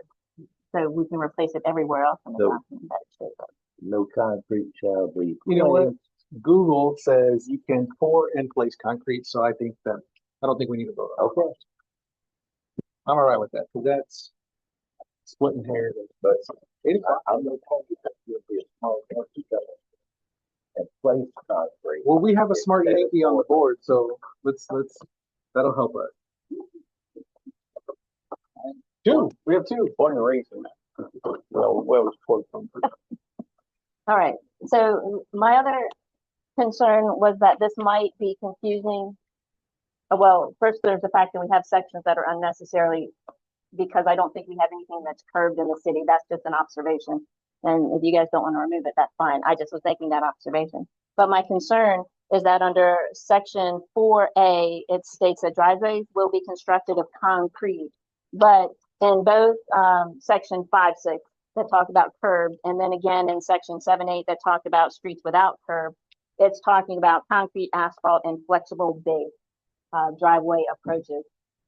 Just that can be confusing because you're saying it's got to be concrete. Why are we talking about asphalt and flexible base in there and driveway approach? Can we just make it say driveways can be constructed of concrete? Wouldn't that resolve it? It depends on what these guys want to say. I think it has to be, since there are driveways that are asphalt and paved, and then everybody would have to change to concrete. So if we're not sticking with it's got to be concrete, then I would move that we amend section 4A to state driveways shall be constructed with the following standards from the part of the driveway. Shall be constructed to follow to the following standards, and just take out of concrete and strike out of concrete and. So it would then read, driveway shall be constructed to the following standards from the part of the driveway connecting to city streets to the part of the driveway connecting to the structure it is to serve. So you want to make a motion to that? I'm making a motion to amend that. Is that section 5? No, that's 4A. section 4A. Driveway shall be constructed to the following standards, striking out the statement of concrete and. All right, so I have a motion by Alderwoman Madero and a second by Alderman Rapino to strike out of concrete and to basically strike out. So it reads, driveway shall be constructed to the following standards from that part of the driveway connecting to the city streets to that part of the driveway connecting to the structure it is to serve. Anybody up for discussion? If there is no discussion, all those in favor say aye. Aye. All those opposed? All right. let's stay on with section 4 under E, and I think it addresses your previous concern, which says driveway approach surfaces shall be stabilized with a surface material to prevent road damage and shall be a minimum 8-inch gravel road base, 4-inch concrete, and 4-inch asphalt. That should be 4-inch concrete or 4-inch asphalt. Mm-hmm. Strike and put replace with or. That is your motion? That's the motion. Motion for amend. Seconded. All right. All right, so I have a motion by Alderman Tremblay and a second from Alderwoman Madero to strike on section 4E after 4-inch concrete, strike and replace with or to read 4-inch concrete or 4-inch asphalt. Is up for discussion? All those in favor say aye. Aye. All those opposed? Mr. Mayor, that was all the comments that I brought up during the Gonna have to take it one step further under section 4 and go to J. Okay. Talks about standard concrete driveway shall be composed of not less than and maintain a minimum of 4 inches of concrete as measured. And do we need to change that to include asphalt? Standard concrete or asphalt driveways or slash asphalt. Concrete slash asphalt. Yeah. So after concrete, put a slash and put asphalt. Do you want it to, could it also read, what was the other one, the other driveway that we have, like a base? Or no? And it's just, this is the This is, that's maintained, so if you're, I guess you're, We'll just take a word from it out. We'll just say standard driveway. but there's two places in there where it just mentions concrete, I think, in those instances, we would put a slash and add asphalt. There's two places in that one, statement there, yeah. Get it? yeah, no, I get it, but but then couldn't you make the argument that it should say concrete, asphalt, or base? Right, Road. standard, road base, yeah, standard concrete, asphalt, and road base driveways? Would that be fair, Wouldn't hurt to include it. right? Okay, And then we can do it in both, right, in both sections.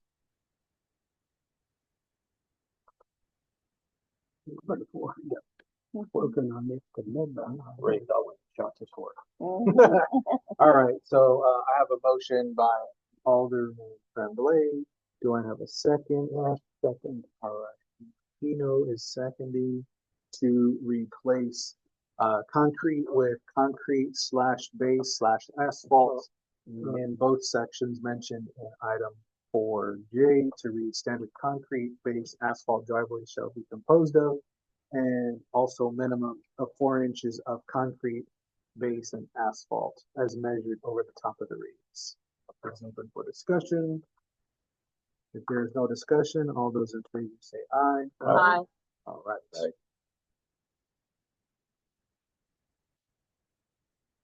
Now, we'll get a motion to accept as as amended.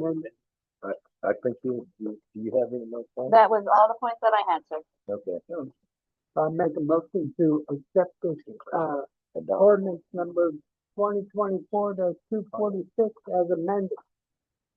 All right. I second the motion to adopt. Okay. All right, so I have a motion by Alderman Rapino and a second by Alderman Madero to adopt ordinance number 2024-246 as presented. As amended, as presented and amended? Yeah, as amended. Adopt ordinance 2024-246 as amended.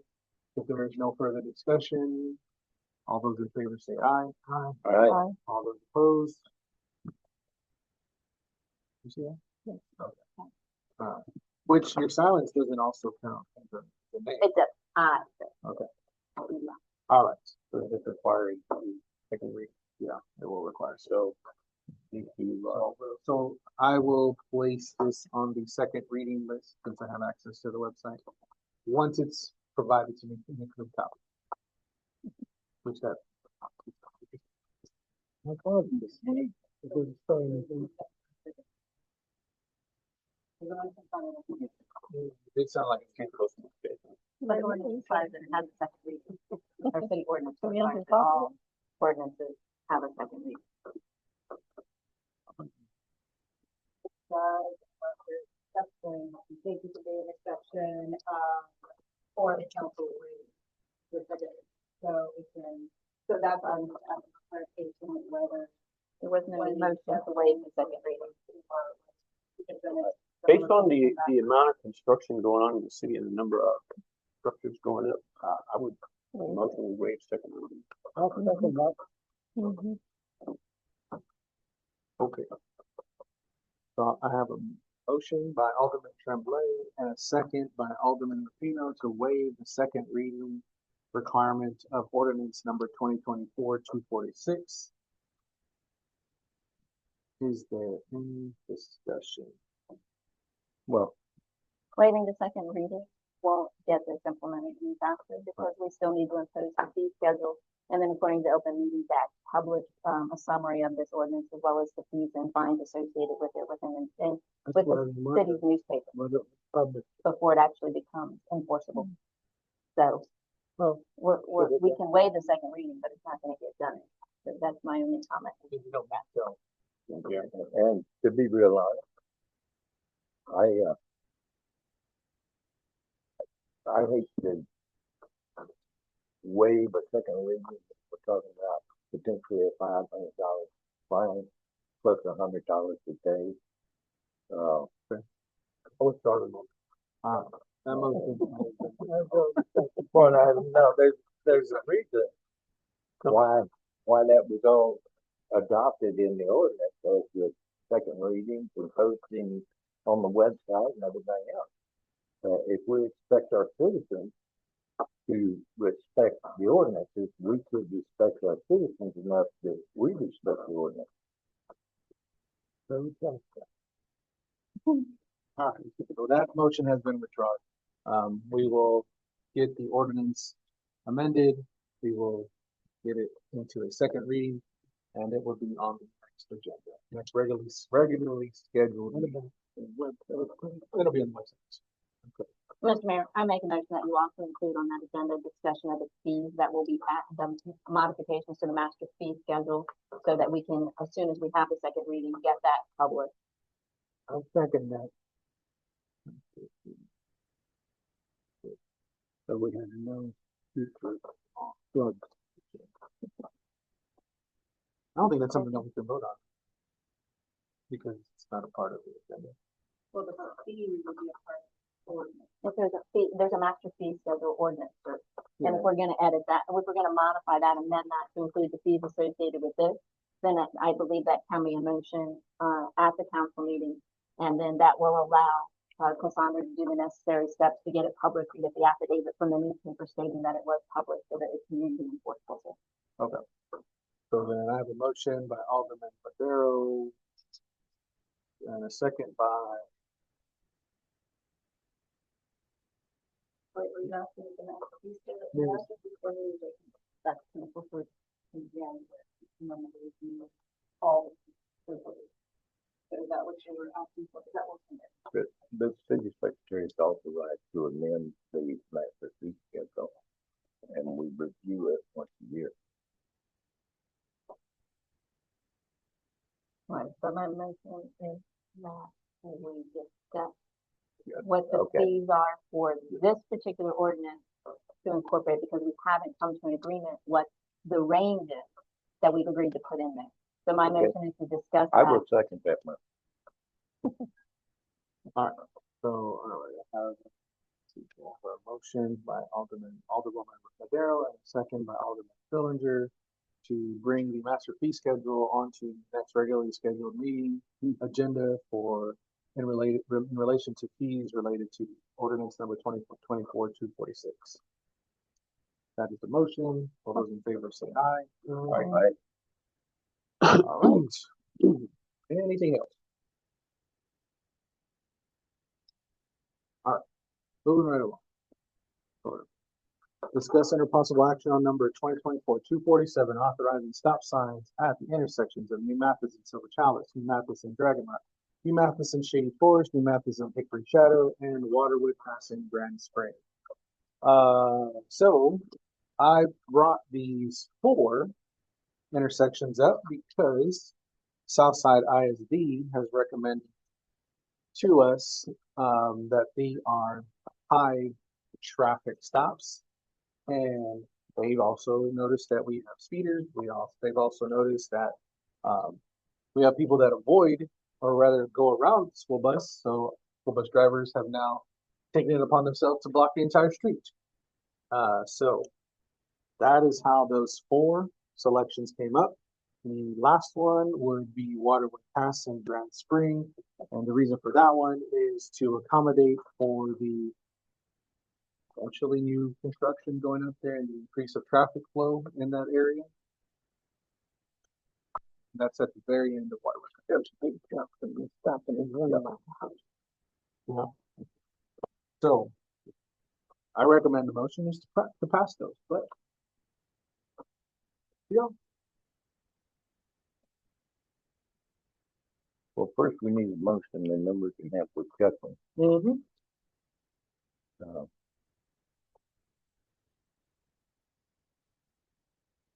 I won't leave the ordinance, but I will leave the agenda item for discussion.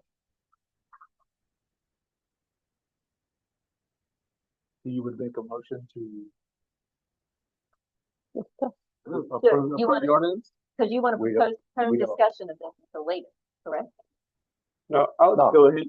Based No, on the information that the mayor provided and the school bus is probably the main concern. We have had a fatality on New Mathis, and then we've had another hit and run where a young boy was hit. I also witnessed a result of a motorcycle accident this past over Chalice in New Mathis, where I believe he was going too fast and hit the gravel on the side of the road, and the bus control spun out.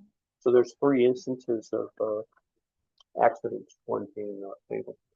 So I agree with we have to do something. The residents there are demanding that we do something. And again, the school bus issue, the school crossing, the stop signs would be in addition to the school crossing, which again we've gotten information from the school district as to the number of students who board buses at those stops. So I would move that we approve the ordinance for the sake of safety for our citizens. I'll second that, but just as I was coming here, I saw somebody go right through the stop sign, so it might prove effective for Not some totally people. for but- deterrent. Oh, All right, so I have a motion from Alderman Tremblay and a second from Alderman Rupino to pass ordinance number 2024-247, authorizing stop signs at intersections of New Mathis and Silver Chalice, New Mathis and Dragon Rock, New Mathis and Shady Forest, New Mathis and Hickory Shadow. four-way stops, right? Well, 3-1. yeah, Number it's 3 is what I'm worried about. Intersection 2 and that's a 3-way stop. yeah, at the intersections of New Mathis and Silver Chalice, 4-way stops, and adding stop signs at the intersections of New Mathis and Silver Chalice, Yeah. New Mathis and Hickory Shadow, and Waterwood Pass and Grand Spring, and creating 3-way stops and adding stop signs at the intersections of New Mathis and Dragon Rock and New Mathis and Shady Forest. It is now up for discussion. Okay. I would like to open discussion. Yes, sir.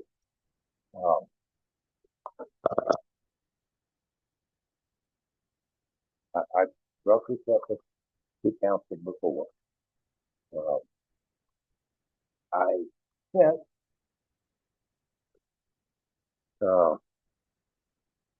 some excerpt from the transportation code.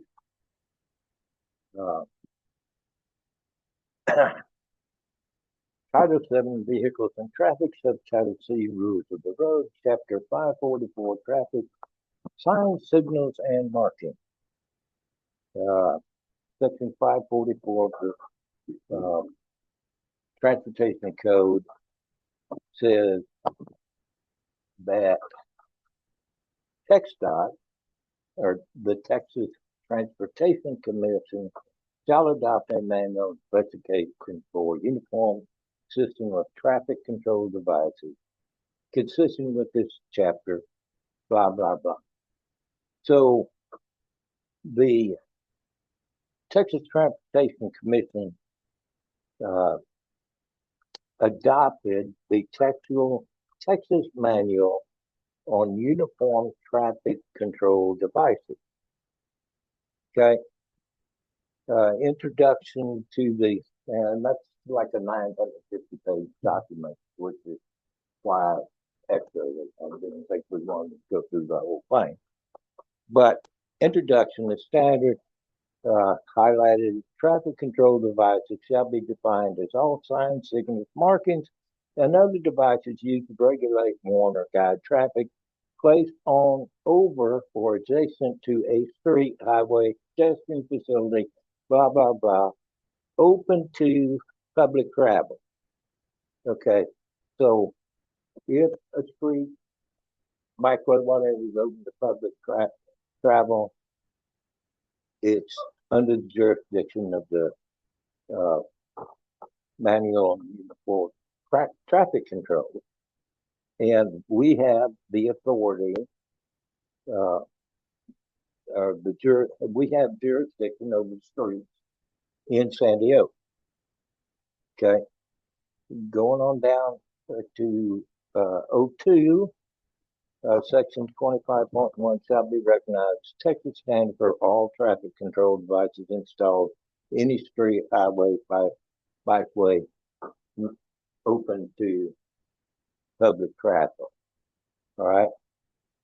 So we have a state law that says we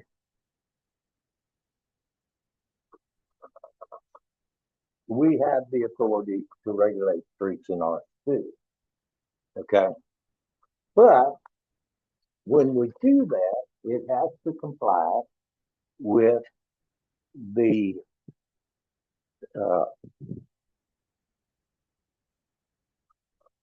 manual for uniform traffic control devices. Okay. So to put in a stop sign, it has to qualify under one of 9 conditions. They call them warrants. Okay. And if you go, I think, let's see, 3rd page of it, there's some ink highlighting there.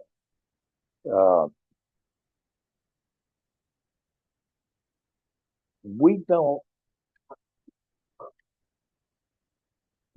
meet the standard to have stop signs here.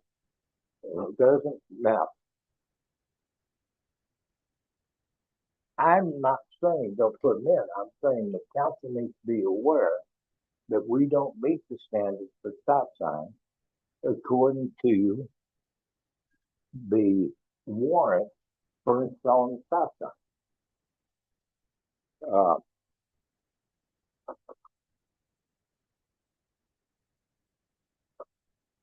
And the United States Department of Transportation, Federal Highway Administration, which our Texas municipal or the Texas Manual of Uniform Traffic Control Devices has to agree with it. The U.S. manual, section 2B06, General Consideration Standard 06, yield or stop sign shall not be used for speed control. Okay.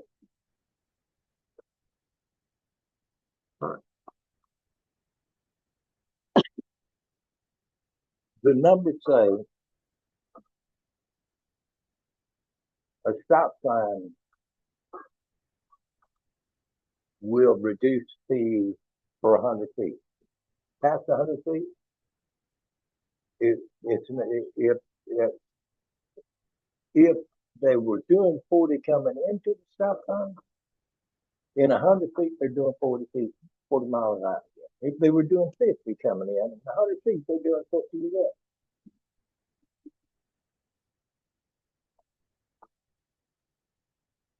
So if you want to put in signs, and the big thing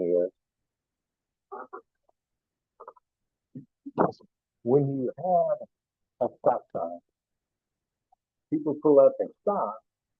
They may look and may not look, but when they leave that stop sign, they're going to accelerate at a high rate to make up for the time that they lost the stop sign.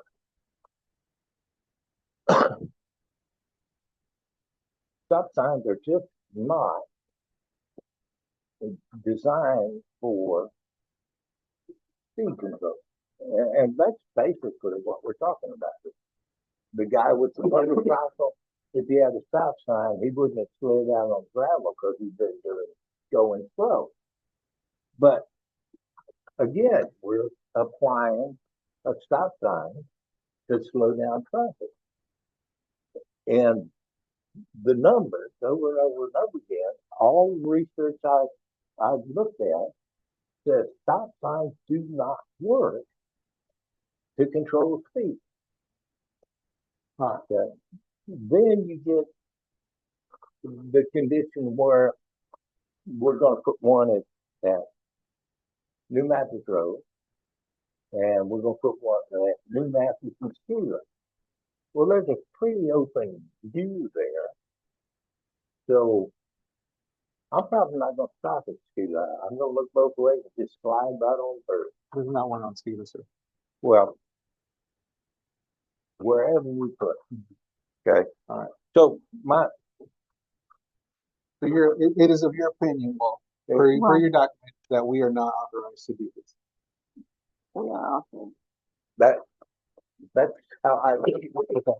So I will say Texas Transportation Code 311.002, a general authority of general law municipality. A general law municipality has exclusive control over the highway, streets, and alleys. The municipality may abate to remove an encroachment, open, change, regulate, or improve a street, put a drain or sewer in a street. And that's where we're going with that. Or at least that's kind of my remark, right? Mr. Mayor. Yes. So I absolutely agree. Traffic signs are not going to stop that person that just won't follow the law. But it may help some. And we have citizens in this city that are just outraged. And as to the fact that we don't qualify based on what Alderman Tremblay said at the beginning, he stated that there were 3 or more accidents. I don't know how long ago the motorcycle accident was, but I do know there were just 2 recent accidents. And the very end of paragraph C states, or that 3 or more such crashes have been reported within a 2-year period. So if that motorcycle crash has been within the last 2 years, then we do qualify. 3 weeks ago. And it's definitely a concern. It's not going to stop people, but it's going to show the citizens of this town that we're listening and we're trying to do something to help them. And yeah, it's not going to stop the speeders. There's always going to be there. The same people that are going around the school buses are going to be the ones causing trouble. So that's just my piece on this one. Mayor, And, if I may. I would like to reply to her, but I yield. Yeah, go ahead. Yeah, I agree with Council Alderwoman Madero. The fact that we have numbers, statistics, I really don't refer to those only because in this city, it may help because of the fatality and because of the response from more citizens. Stop signs, if they can go 0 to 50 and to the next stop sign, good for them. But I would hope that by that time we have built our police department and they do address those speeders, because we don't have the presence there, and at least the stop signs would give us a chance to get a license plate number or color or whatever so that we can record it. And then if they're not stopping at a school zone, a school crossing, then let's put them in jail. I mean, we need to do something. We have to do something. And I'll wait for the slap in the hand from DOT, to come and tell me that I'm wrong. And to your response, I will fall on that sword.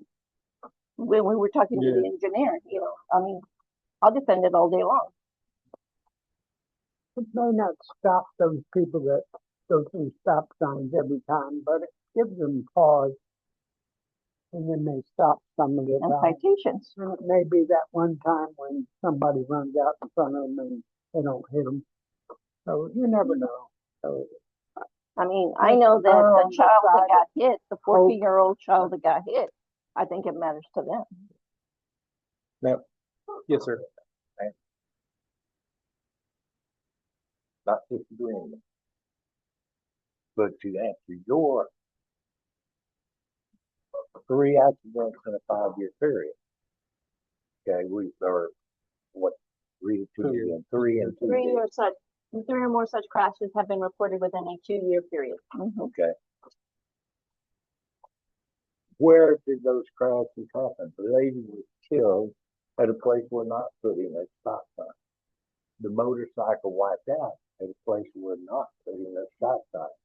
The 14-year-old son was hit at a place where we're not putting a stop sign. well, did that specify that it had to be a place where we were putting a stop sign, or just What we're within talking the about. town? That's what we're talking If about. I may, the is point is, Citing, and obviously, I'm not fighting on this, I know. but I'm saying we need to be aware. Okay? Because if we don't put a stop sign in, we can't be sued. If we do put a stop sign in, we can be sued. Mhm. Not by test stops, but by our citizens. Because I read the same sources you do, and there's a lot of people saying stop sign, speed bump, and there's a lot of people saying no stop sign, no speed bump. However, while we're discussing that, if we are going to install stop signs at these intersections, I would recommend highly that we mirror those stop signs on Waterwood Patch Drive, because what's going to happen now is all that traffic that's coming down New Memphis. Number one, it's more convenient, but number two, there are no stop signs. Whereas on coming in Waterwood Path, we have a stop sign at Silver Challenge, we have a stop sign at Shady Forest, and we have a stop sign in Victory Shadows.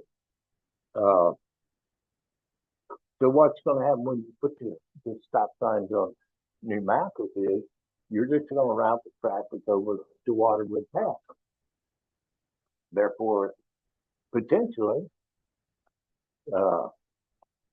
bringing the accidents to Waterwood Path rather than New Memphis. Are you making a motion for that?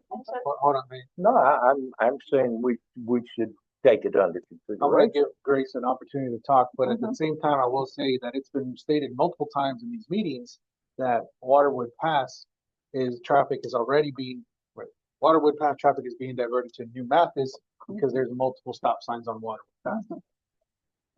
Yeah. Right, so if if we're diverting to New Mathis, right, because Waterwood Pass is slow, why would they go back if it's still slow? Right, you understand? Like, you're saying that they're Yeah. gonna come How to many stop signs are you putting on the New Memphis? 4, four. Okay, how many do you have on Waterwood? 3. 3. Okay, and it used to be 2. Well, yeah, now one. How far down And each of those before roads it have gone. was All right, but Mayor Pro Tem Alvarado did Mhm. have her hand up, so go ahead. Well, to Alderman Fillinger's point, it used to be New Memphis wasn't open. That's why we addressed Waterwood, right? Mhm. That's why the four-way stop came into play, because after Skyline, they used to fly through. I No. mean, as far as I know. The reason for the stop sign on Waterwood Path is number one, restricted vision, because we're coming uphill and around the curve. both Well, directions. because we addressed the concern, right? But, In other but words. the real reason is the gentleman on the corner there that has the lovely wrought iron fence with one section of hog wire. Well, that came later. I know the other ones this one that you're talking about is right there at the corner, and they ran right through it. I understand. What I'm saying is, we addressed the concerns on Waterwood Pass. We must address the concerns on New Memphis. And most of that traffic comes from Copper Canyon. They come up, and all the people that live out there in that corner, those are the ones that really take New Memphis and flies through. I honked at the speeder, the motorcycle, the one they posted on the just today. I mean, I honked at him because he was flying, And so if we make them stop, yeah, they're going to get frustrated, and yeah, they might take off again. But by that time, hopefully, we are handing out citations like cookies. Okay, I'm finished. Yeah, we sat down with the engineer at the time. David, you have a point?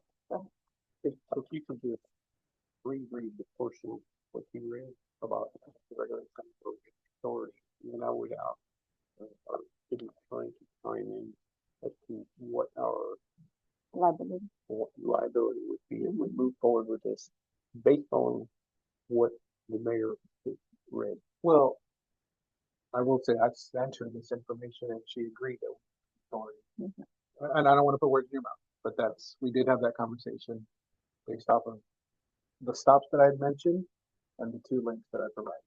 So, So the city does have the authority to regulate stop signs within, or regulated streets by stop signs and ordinance. Does indicate that mayor should,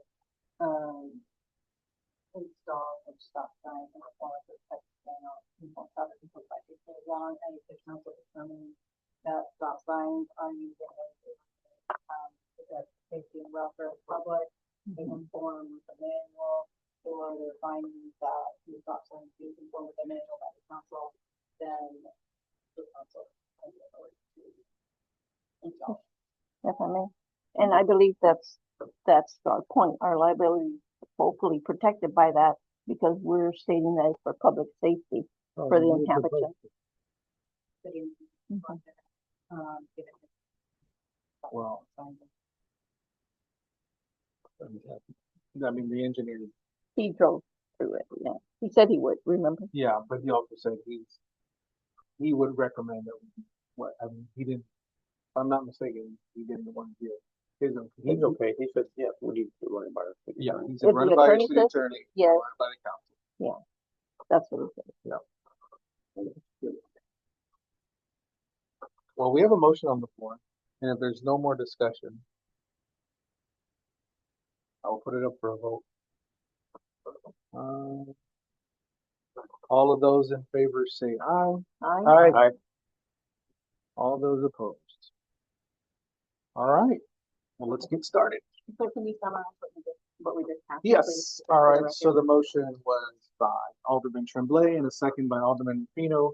That was to discuss and or possible action on ordinance number 2024-247, an ordinance of the City Council of the City of Sandy Oaks, Texas, creating 4-way stops and adding stop signs at the intersections of New Mathis and Silver Chalice, New Mathis and Hickory Shadow, and Waterwood Pass and Grand Spring, and creating 3-way stops and adding stop signs at the intersections of New Mathis and Dragon Rock, and New Mathis and Shady Forest, providing for a penalty, providing for appealing severability and open meetings clause, and providing for an effective date and publication.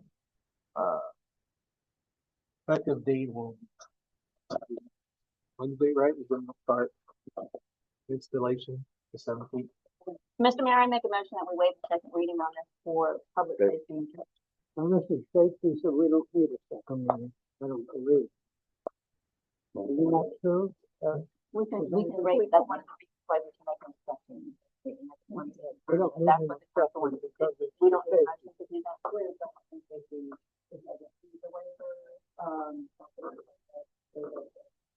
To verify. Thank you, just that I was trying to. Right. Then I withdraw the motion if we don't want to do it. Motion withdrawn. All right. Get out of here, 10 o'clock. Let's go. Discuss and or possible. I'm at 8:45. Discuss and or possible action on ordinance number 2024-248, establishing regulations on certificates of occupancy. So I make a motion that we postpone this to the next time because the information provided in our packet is not an ordinance. It's information for us to review and not presented in the form of an ordinance. I'll second that. Can I at least tee it up as to why we're discussing it? Well, once you make your motion and we get a second, then I'll tee it up, so. All right, so I have a motion by Alderman Darrow and a second by Alderman Pino to postpone this to the next regularly scheduled meeting. All right, this is open for discussion.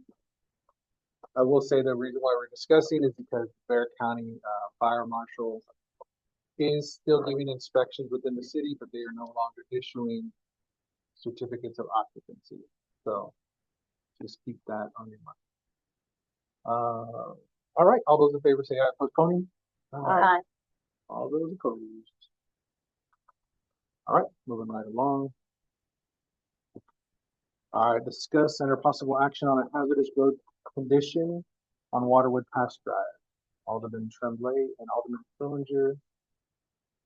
Right, was it Lucy? Or was it? Yeah. Right, okay. Yeah, you'd be up for it. this has come to light with the construction going on with the new community being developed at the end of Waterwood House. I had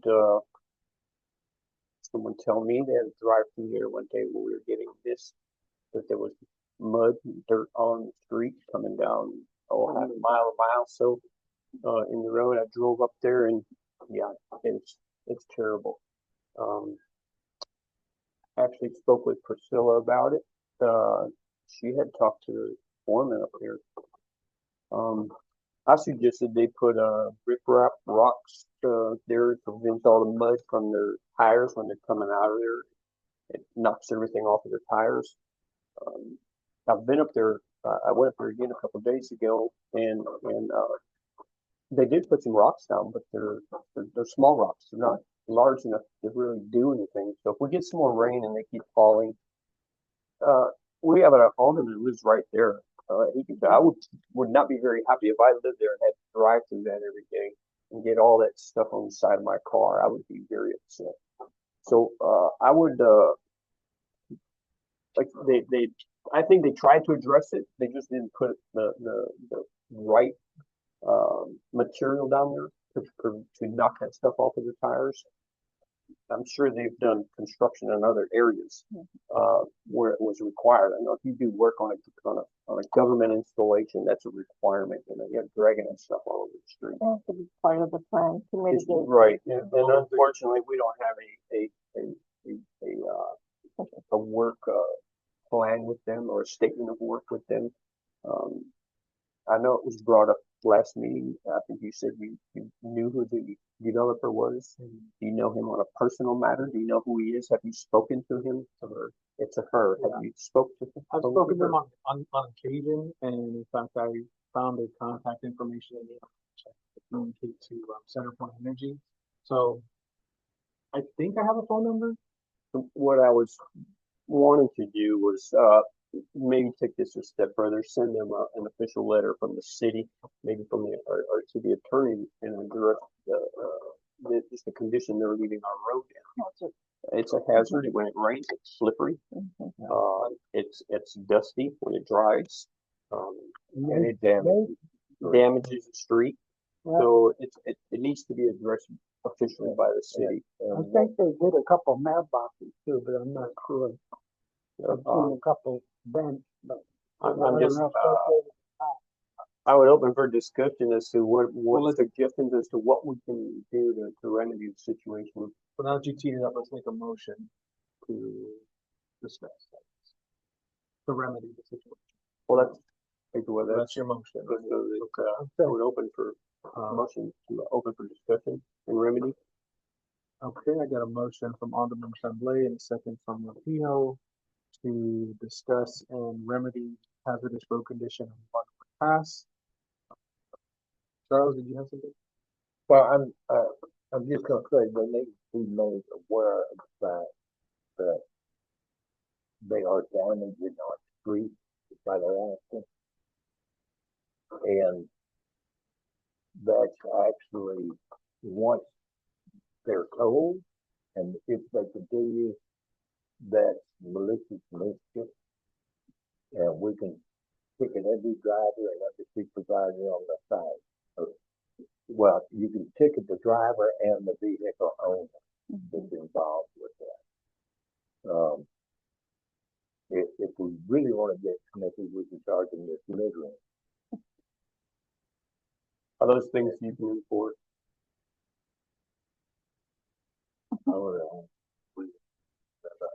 Probably get a secure load for sure.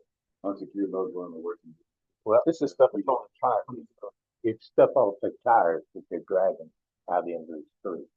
Literally for a mile from the end of the street, 1 mile away. They're still stopping for it. because those trucks can fly. Yes. I don't recall exactly, but I'm pretty sure that there's an ordinance in town about commercial vehicles. Wouldn't those vehicles that are doing this work not be considered commercial vehicles, or do we have some other ordinance that can dictate what they can and cannot do with these large vehicles in our I town? think it's They're authorized. Yeah. Making a delivery, Yeah. so they're basically making deliveries, so they're authorized. They're making Okay, deliveries. there's the exception. I knew there was an ordinance, but that's not, one I've read. Go ahead with him Yes, sir. first. Most contractors that are out doing something here locally, they offer to do the road. So they do the contract with the contractor themselves, and they have a contract with the city. Most of them will say, look, we'll pay the road for you, but we don't damage it. But if they're not made aware of it, contract is something that is amended. Well, in the oil field, you take pipe and you're moving pipe down to the Felicia Road to the ranches. They want their roads done, they want cattle guards done, they want fences to be replaced. So I think it's something that maybe you can approach the contract. Well, eventually, Goodbye. the developer is going to work on that thing. Yeah. Our issue is we have to live with it. until you get You know, because when they open that up with paved streets and pretty lots, they're going to affect the entryway. But we just need to talk about that. Because it's not necessary, as Alderman Tremblay said, 4 to 6 inch riprap won't slow the truck down, but it will sure eliminate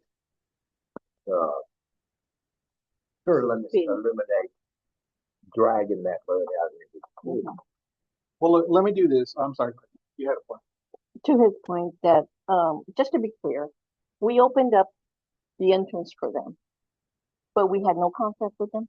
We don't have We any, didn't, but that was their problem. that's what I'm saying, but in order to access, Oh, gotcha.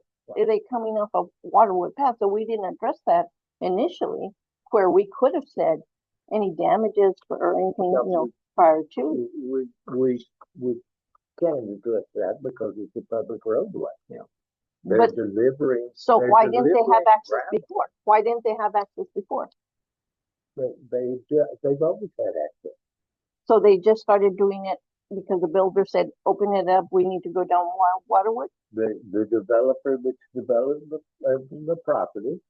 So Yeah. so you're saying it's an easement What them? What opened it up? Well, I'm saying there was nothing being done there before. There was no guardrail. We There's could go put a never guardrail. a It's the city limits. never a gate. We could put a guardrail there, stop them.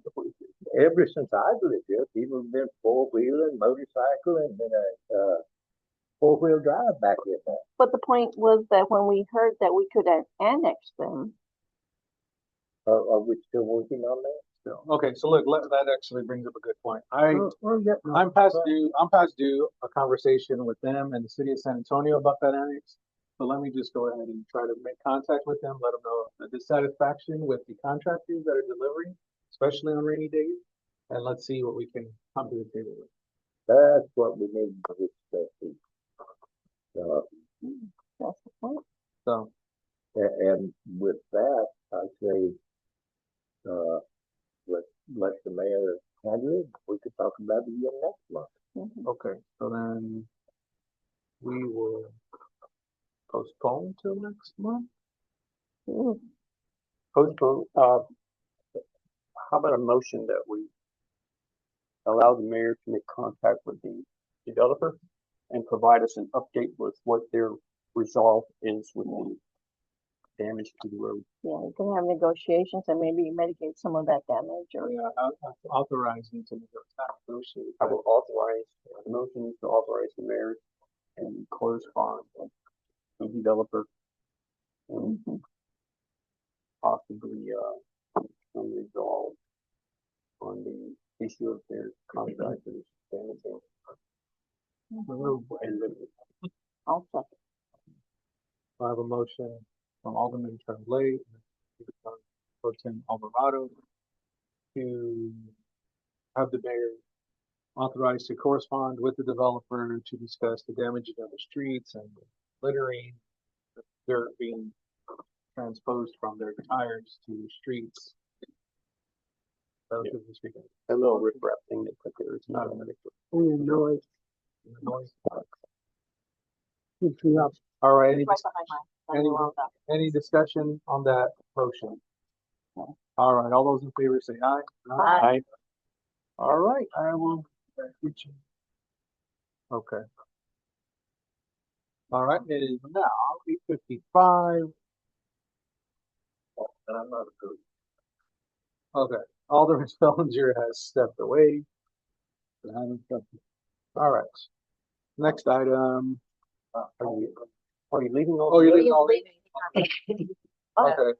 It is 8:55 PM. Alderman Bellinger has exited the building. Has left the building. Elvis has left the building. All right, If there's no objection. if Yeah. there's no objection, let's move on. Let's move on. We're almost there, not really. Discuss under possible action on ordinance 2020, on abolishing ordinance 2021-194, the establishing position of code enforcement officers. Alderman Tremblay, Mayor Pro Tem Alvarado, you have the floor. I would like to actually, discuss I first. You'd like to lay this on the table? Yeah, I think that we Oh, okay. discussed. Well, then let's I. just skip it. We want to lay this on the table so we can go down. Yeah. So then let's go to I. Discuss and or possible action on adding code compliance duties to the Public Works Director job description with an effective date. Okay. So, just a little history, and I'm sure you've probably lived here about as long as I have. I've been here for 6 years. But the condition, the appearance of the city just seems to be getting worse. I drive by the same ordinance violations every day. I go to the park daily. I see the same stuff every day. People refusing to take pride in their property. And I'll say I've talked to the police going back to when Lopez was here. I've had conversations with the chief, our present chief. They really they address some issues. I've brought a lot of issues to them. What my intention is to take it off of their plate, take ordinance code enforcement off of their plate and put it on into the city. The municipalities are authorized to appoint or give those duties to any employee within the city.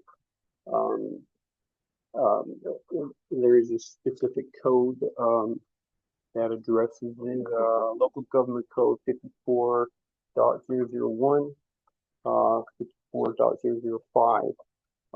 So my intention would be to add these duties, code compliance, to the Public Works Director position. Along with that, I will as well take it on myself and help her to develop a plan, an attack plan, a procedure for addressing the violations, the whole procedure of giving notice for the violations. Should the ordinance or the violation involve a vehicle, then I would ask the police department to pitch in and help if it's a registered vehicle. If it's a registered vehicle or something going on like that, or if we would come across some irate or violent individuals, may ask for backup. I myself won't be a 100% daily involved in it, but I will. I'll do ride-alongs with her. I'll help her doing the paperwork, the filing, whatever she needs help with, as far as that matter goes. So that's my plan or my reason for abolishing. And we'll go back to that, but that's my reason for adding these duties to the Public Works Director position. I did go back and asked Delma to just create the page that actually has the duties of the code enforcement. So if we could, if we're in agreement, if we could just add these duties to the Public Works Director's job description, and and then we would move forward. And along with that, you know, we would adjust her compensation, as it will take some more responsibilities on her, as well as maybe some threats. Like I will, I'm more than willing to continue and attack. Cleaning up the city basically is what my intention is. Cleaning up a lot of these properties that have trash, have junk vehicles on them. My intention is to clean up the city. I've had conversation with Priscilla, and she's more than willing. She's willing to take it on as well, with my assistance. I would also ask that the mayor would put the responsibility of code enforcement on me, rather than him addressing it, or the mayor pro tem. I will take the responsibility of code enforcement as far as reporting is concerned. She can come to me with any issues as far as code compliance. As a public works director, she reports to me. Shouldn't that person still report to the chief? No, I want to take it out from the police department. She works for the public works. As public works, she works for you. Yeah. So, and what we're doing was adding the duties into the public works job description. So then it falls to you, but you can in turn put those duties. You can, just like we had in the past talked about HR responsibilities and this and that. You put code compliance on me, and then she would work with me. As anything public works, she would still report. She would almost be like, She has a solid line to me, but a better line to you. right. And then, since you're on the council, will we get a monthly report of? Definitely. Sure, we can work that into it. So we're gonna need a little time to develop a plan. I agree. One, let this all to gel and take. Right. First of the year, So let's, okay, yeah, so what's the motion? The motion would be to approve adding the duties of code enforcement designee. I'm not going to call it. She won't be able to call herself. If you look at the code that authorizes us to do this, you can appoint a municipality can appoint an individual to do the job, have the duties, but the person cannot identify themselves as the code enforcement officer. So they can be the code enforcement official. They can be the official or the designee. So we can call it the code enforcement official. So we would add those duties into the public works job description. that's the motion. That's the motion. Okay. That's been for effective date. I would. Yep. Mhm. So I would ask that we approve adding these duties to the public works director position with an effective date of, let's say, whatever the second meeting is in January. That would give us time to develop the action plan as far as what we're talking about. So it would be an action plan. So that's what your, That's the motion. Okay, all right, so we have a motion by Alderman Tremblay and a second by Alderman Aquino to appoint code compliance duties to Public Works Director, with an effective date of January 23rd, or that's when you plan to come back with the deed? So then it would No, these dudes, you put them in, well, we can approve it, I guess, the first meeting in January. We'll have to come back and approve the ordinance on the job, so we'll have to amend the job description. Right.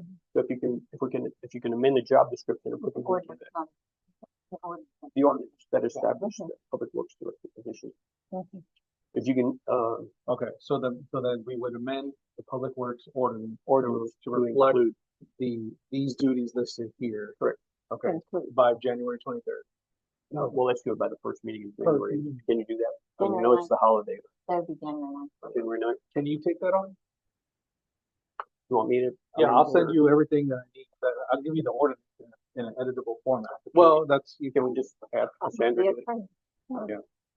okay, by January.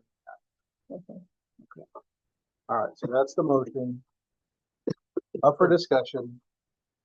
I will throw it out when I'm done. And I will say this only because these dual roles haven't worked in the past. And it's evident even in the police department. When they're having to be a police officer and a code enforcement officer, they don't have the time. And then you've already just given her another duty to go look at driveways. I think we're stretching someone a little bit. So we're stretching people too thin around. Oh, we can try it. I mean, we certainly can, but it hasn't worked in the past. And I will say this.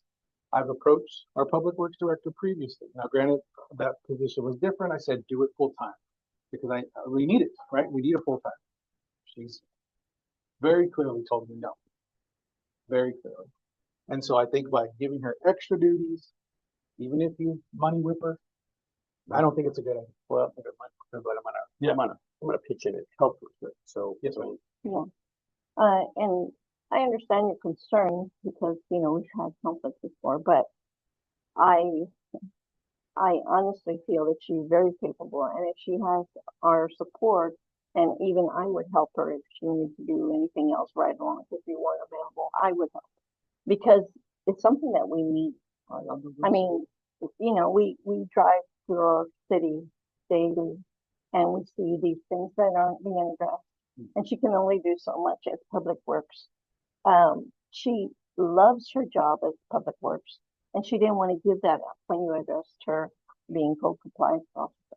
She So- still does it, but She, you know, she really does, and she does a great job. at it. 100 maybe, that's But having the support of council, and because we were previously asked as council members, if we see something, say something, report it, and we haven't made a dent in it. So if we assign someone that we're gonna have to help, so you see it moving forward as being addressed. So I think it's a great idea. Mhm. yes. So I believe the police chief ordinance also includes something that indicates the code enforcement official or officer falls within the police department. So I think that would need to be amended as well. If in fact that's in there. It's been a while since I read this one, but I think it is. So he's already mentioned bringing the update back. But in addition to adding these duties to the public works ordinance, the fact that she's going to have support in additional reporting chain, I think needs to be reflected in it as well, because that's additional complications to her job, on top of already piling all these additional responsibilities on her. She's going out there on her own, without backup, without a security camera, she's writing tickets, and she lives in this town. Those are all things, no, she's not. You will write violations though. Violations, whatever it's called. So enter property. So you're gonna be going on a property, you're gonna be writing for the citations, or is she bringing that information back? as a code enforcement officer, you cannot enter a property. Right, but it says issue a notice of violation. right. So she's going to be signing be- her name to something, and she lives I'll- in this Not town. me, Now, she's out on her own without a camera. I mean, these are risks that you say she's willing to take on, which is fine. I'm just saying that we need to recognize the position we're putting her in here. And then by giving her the 2 reporting chains as well, that needs to be reflected in the ordinance establishing that position, so that it reflects that for code enforcement, these responsibilities are not reported to the public works. They're reported through the alderman to report to the city council. Otherwise, it looks like it's more public works responsibility than going through the mayor, just to clarify that. And then her team, I mean, are they going to be also doing this? We should clarify that this is her only and not her team that's going to be doing that. Just to clarify that in the ordinance update. Those are my concerns, and kudos to her for being willing to take on this risky, the risky job. If I may address one of your concerns as far as their team, I believe that this will encourage Michael, because he's been here long, to take more responsibility For to the be public works. in type public work, works, yes.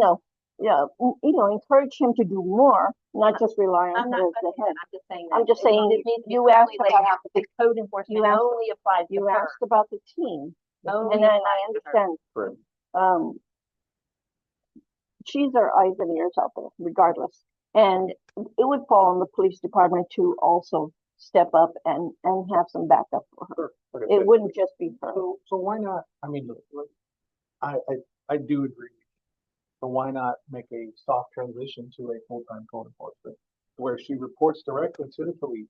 She still has minimal responsibility in public works, right? She's still responsible for those teams. She's on the same shifts that we have patrol officers on. you want to talk about a transition. She doesn't want to do full-time code enforcement officer. There is some training required if you're going as a code enforcement But she can be officer. enforcement official without the police. Official. She can be official. As far as the reporting, I just want to take it off of the police department's plate. They got enough going on. Take it off their plate. Again, let's do it for 180 days. If it's not working, we revisit it. But we got to address it. I'm just tired of looking at the trash in the city and the high grass, Yeah. knock down fences, junk vehicles. And we did come to the chief. We did come to the chief to address that, code enforcement. And he does have his priorities that he has going now. One of the answers that he gave us, I wasn't pleased with, as far as giving the officer discretion when he issues a citation for ordinances. I didn't. And that's I don't. That's, I don't get that part. when we pass when we pass an ordinance, it's written. It's a law. Yeah, but That's it. but he Just can't. like a speeding ticket, but he you can't- get a warning or a ticket. But he But can't. it shouldn't be that way with an ordinance. You shouldn't get a warning with an or you shouldn't have the leniency or the ability to say, okay, well, you know what, I'm gonna just What's the write difference it off. between an ordinance and a speeding law? Well, the Both example, Class Cs. no, the example I gave him, We didn't write traffic law. the example I gave him was, you have an officer citing a citizen over and over and over for the same violation. That's Okay? Because he knows, they don't have a driver's license. Okay? And then he's got a citizen that is habitual violator of an ordinance that I've told him about, that Tremblay's told him about, and yet he chooses not to cite him. So I don't want to say that he has preferential treatment or anything. I don't want to go there. So that's why we say, okay, let's not even do that. This is our solution. But are we going to dictate to her that she has to give one warning citation or let her pick? We're what going to to do? develop a You're going plan. to develop that to be part of your plan. Right. Okay. Exactly. Right. Perfect. So When we see a violation, we can give just a little example. We see a violation. Okay, first off, we're gonna take a picture. Mhm. We're gonna take a picture. I'm not going into the property. If I see it from the street, but then we need to address it. If it's behind their house, I don't see it. It's out of sight, out of mind. But if I can see it from the street, it's a violation. I take a picture. I have the ordinance number, the ordinance itself. So I'm going to write them a notice, not a ticket away. It's a notice. We'll develop a cover letter. We're, City of San Diego, so we're addressing, cleanliness of the city. We want to beautify the city, And something this like will that. be laid out in the plan you're bringing back. Exactly, right. Okay. So a cover letter, the ordinance violation, a picture of what they got, and a notice that, 10 But this days would happen clean it up. more often than not. We would address several. And the point being is that I've been on the phone with her when she's talking to someone in Spanish, and I've got to help her explain to them what she's coming over there for. And the first thing, that the citizens say is, well, what about that guy? What about this guy? Irrelevant. Then file a complaint. The point is that that's the way it's been. Some are said to have been violated, some are said not to, some are given, 30 days, so we're trying to develop a plan of Right, consistency and we'll have that next and month. attack, to where we And that's get fine. things done. Good with that. Mhm. I still don't think that we should remove duties from the chief. I think it should still report to. Now, you three can report to the chief and say, these are our findings, because ultimately he still has to administer a police officer to go out and issue the citation, correct or not? That's for the violation. Right. That's it. So I mean, you're still gonna have to go give him all your notices and say, we did these. It has not been And so solved. I need to sit down with him and figure out how he wants to address it. Because if it's just a matter of him writing, a citation and giving it to the judge, and when they get a notice they get a summons to appear. Well, this isn't set in stone yet, Yeah. so you have to have it developed And to be before we. fair, we have 2 officers on the road and 1 is untrained. So to say that, well, he has not actioned it quick enough is not fair. It's not a fair statement. Well, it's not Didn't fair. say- You're right. It's not fair. But what we expected 10 years down the road is to be doing something. We've been a city for 10 years and nothing has changed. And so why Until didn't you we do this 10 years ago? Right? Exactly. No, Right? exactly. that- I mean, the when position Lopez, was So created, give it him just- an opportunity to when actually make Chief it. Lopez was here, obviously, we found out he wasn't doing anything, and nobody was overseeing that. There was no checks and balances in there. I have full confidence in Chief Waters that he's doing what he says he's been doing. So the only thing we're doing is saying, let's address these code compliances. Let's address this and helping to enforce. There's nothing wrong with enhance the situation, the process. move it along faster. The So if position this is goes to court, you guys would show up in court as the individuals that issued violation. Then there's no need for the police chief What to do they- issue a what do they violation. do as police officers? It's whoever issues the violation. They That's can't. like, Well, Well, it wouldn't be. Well, the So You would- citation, yeah, you the would issue the citation notice, is- but not the citation. So the officers are still involved no matter. so we need to coordinate with them, I think, before we make. It all needs to be worked out. No. The plan is. No. So.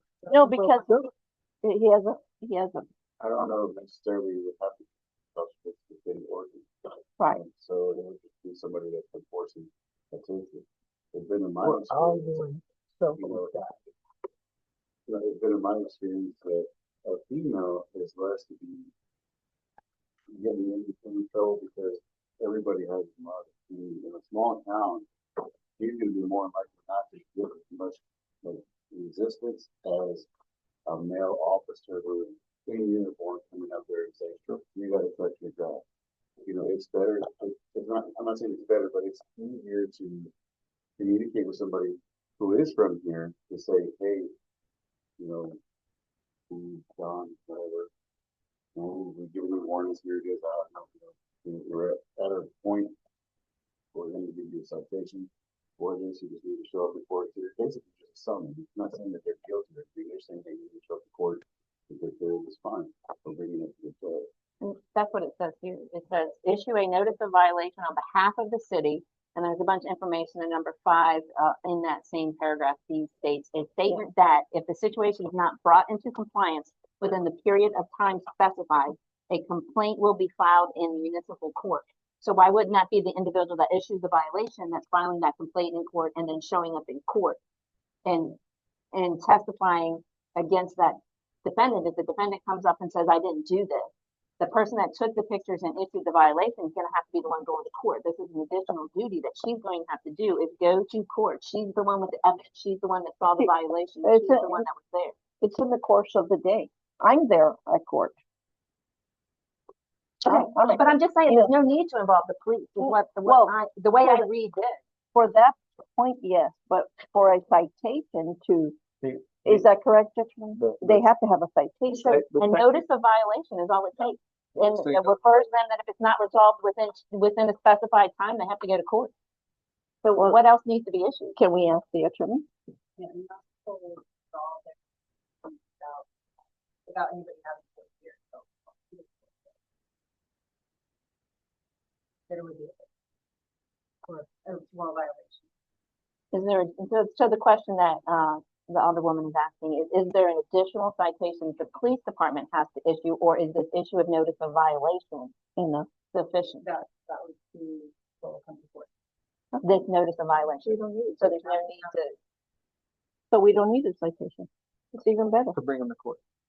That's even better, because then she's directly under our responsibility or your responsibility. yeah, it's a violation. Right, but we're, Citation. Yeah, citation on behalf of the city. But a citation is a document issued by a peace officer in lieu of And a arrest. violation, notice of violation. Doesn't say anything about a violation, if it's a violation, it's different.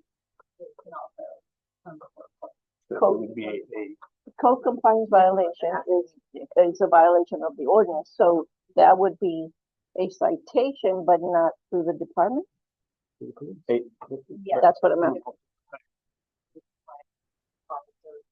Yeah, so a code compliance officer can issue a citation. But she's not code compliant. Right. It's a calling it a violation. citation by law. Citation is a document issued by a police officer in lieu of arrest.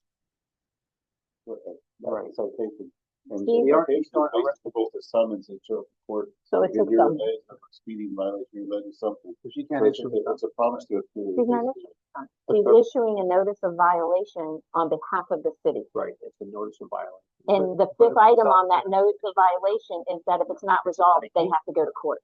Okay, so then we strike that, right? Because we can't say they have to go from a violation, notice of violation, they're not summoned to court, it's through a citation, correct? The citation is completely different. Citation is for common sense.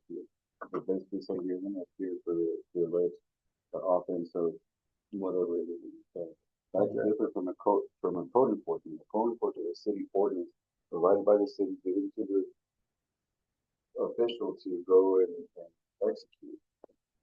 It's basically the same thing, but one is just it's given by somebody who is not a law enforcement official in this scenario. It is the person you were assigned to that position, and And she can only enforce city code. She can't enforce Right. like Texas can- law or anything Oh, like yeah, that. yeah, And that's yeah. why she can do it Right. and tell them to go to court. Can you address this with the judge as far as ordinance violations? Citations for Like- violation. A violation is a violation Sufficient. sufficient for a court, for an ordinance violation. We have ordinance violations before court. I don't know if it's done how they're labeled or how they. Well, because most of them are done. They do by citation after the second notice. You get a violation notice. Right, which is to fix it, like a fix it. Right. Right. And then after the time frame, and they fail to comply, then what ends up happening is you get a thirty. Yeah. So we cited a lady here for not having thirty. And that is actually a citation, and that's what brings her to court, then those people that fix them and according to process like. But you can't do it. Cause she like, So there's a violation notice, and then after that, then there's an actual citation written. And then notice So it's not basically it's not a criminal offense. It's not Right, it's not an arrestable. Right. Right. They violated a law or Right. specific code of criminal procedure, nothing like that. This is something that city ordinance has deemed to say, hey, look, you're gonna be in compliance with whatever if you're getting cited. so to his point, right, if the ticket is just a summons, then that's how you get the high grass guy to come through. Which then now we need to get that. So the Right, police do exactly. need to get. Right, so if we get failure to comply, So she could write. then we have to take it to police for them to write the citation. Right. So if we go to you, if we have a violation, Paul Graff, we give them 10-day notice, if they fail to comply, we go back to you with the original violation notice and the pictures, then you can write the citation at that point. Or you could present it to the judge a cause of complaint. Yeah, That's my question for the attorney, and will the judge See it as address them that way? Because I can tell you, once we get started, it's gonna happen. It's gonna roll. It's gonna rock and roll. It'll be rock and roll. You'll see. Yeah. My vacation time's gonna spend, so let's do this. But would it be in lieu of? That's what we're saying. Okay, I'll ask them to handle those. Yeah. Mhm. Because she's not a certified or anything code enforcement officer. She's just an official that is, like they told us as council members, we could, address those issues and maybe issue the notice of violations she's gonna be doing all that, and all we need, if he has to have a citation, then have them write it. But if he doesn't, you know, if it's in lieu of, I don't think, yeah, I've lived in other cities. Seen people get violations for code, everybody, you see the code enforcement guy driving down the street, everybody's yeah, picking their stuff up or, you know, whatever. even I don't think I ever saw a police car at somebody's house, you know, they had a violation. You know, But you live in bigger city. Me personally, You live in bigger city. I think San it's Antonio, some power. that makes sense. They have If you fire ask me department. for me personally, if I'm a police officer and I go tell you you need to touch your grass, what authority do I really have to go tell you how you're gonna? right, That's like a violation of your rights, in Yeah. my opinion. yeah, You know, I as an shouldn't be officer. going in an official capacity Mhm. to go ask you to do something that the city's requiring you to do to live within the city. It's like an HOA, right? We should have like an HOA, right? I mean, they can enforce that, but I don't like HOAs. But what I'm saying, and Don't be throwing that out there. I We will don't have move citizens. and to your point, officer, to your point, she's already well known and well liked. Right, and I mean, think she's I mean, very Wouldn't popular. this, but wouldn't I this just feel be a bad for detriment her to that? that she's taking. You don't think so? No. It piss a lot of people off. I mean, No, she does a lot. I've heard her while I'm on the phone with her when she's Wasn't that the addressing these excuse you issues. gave me? That's why you don't want to do it, is because you're well known and this is gonna hurt. But every one of us have the right to do that, to take a picture, to Yeah. document what the violation is. So, I mean, all I'm saying So, is. so that's these are an the- ordinance the as well. Things that she's telling me are the things you told me why you wouldn't do it. So now all of a sudden, yeah, Well, whatever. Yeah. Well, because she was in a capacity where she was standing alone. No, because She's not standing alone. my thing was you're gonna go be in code enforcement, you're gonna work with the police department, you know what, and that's your new job and you're gonna do great at it. There, it's always been under the police. So But because can- you wanted to abolish her position in public works. Mhm. You've been working hand in hand with police officers. I'm not, Back Back then, then. she would have been different. Back That's what I'm then. saying, sir. Back then, it was a different She story. wouldn't have had the support of the previous regime. That's true. I mean, that's fair, I can give you that. Yeah. But I don't, okay, I mean, Like we said, we're gonna try it. We're gonna do it because But it sounds like the police department needs to stay involved. Yeah. Unless we get clarification from the judge otherwise, at this point, you can't even lay out a full plan until you understand what the judge is Right, I gonna need to say. know. So maybe we need to bring this back next You know, time. if the judge will enforce you know, the violations with just a violation complaint from the city, a notice of violation. If it's in the form of a complaint. And that's going to be the judge. There is a complaint form for a Also- citizen to complain on somebody. In other counties, the state, for example, one of the counties I come from, they have a code enforcement officer who's not a police officer. He's a civilian. He loves his job. He gets to cruise around with little bikes and stuff and little radio. I mean, he loves it. But you know, it makes him feel a little bit important. But he does a really good job when he's approaching people very, he gives them the warning, he documents everything, and he gives them a summons. He tells the court, he goes and files a complaint with the local judge or whatever precinct he's in at that time. So he's in precinct 4, he goes to precinct 4 judge, or JP, and he files a complaint.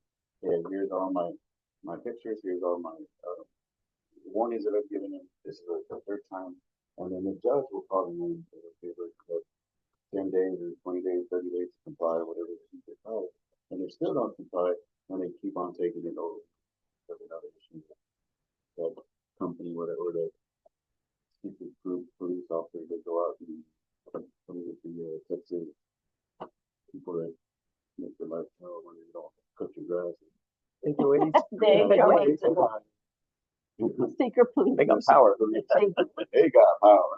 There you go. So I think as long as you document everything and you sign a form of complaint and affidavit with the judge, I think it's gonna be okay. Because any of us can sign a complaint on anybody in this room and sign an affidavit, present it to a judge. And we would have to answer to those things. Because Right. it's an official document. You know, you swore on that day, that's what happened. You have pictures to show this is what happened.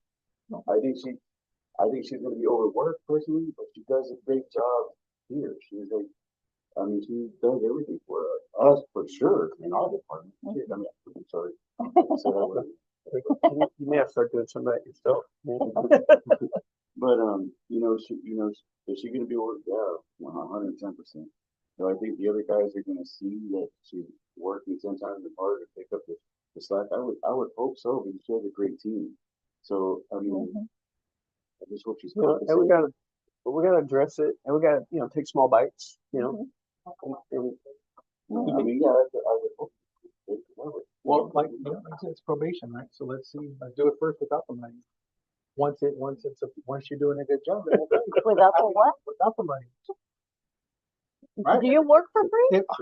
Am I here? That's 30 hours a day? voluntary. No, that's Yeah, so, voluntary. I mean, if I recall, I'm here probably 6 hours a day. She's an employee. But I'm telling you, She's an I'm employee. telling you. How do you, it's like when they tell you clock out and still work. Who said that?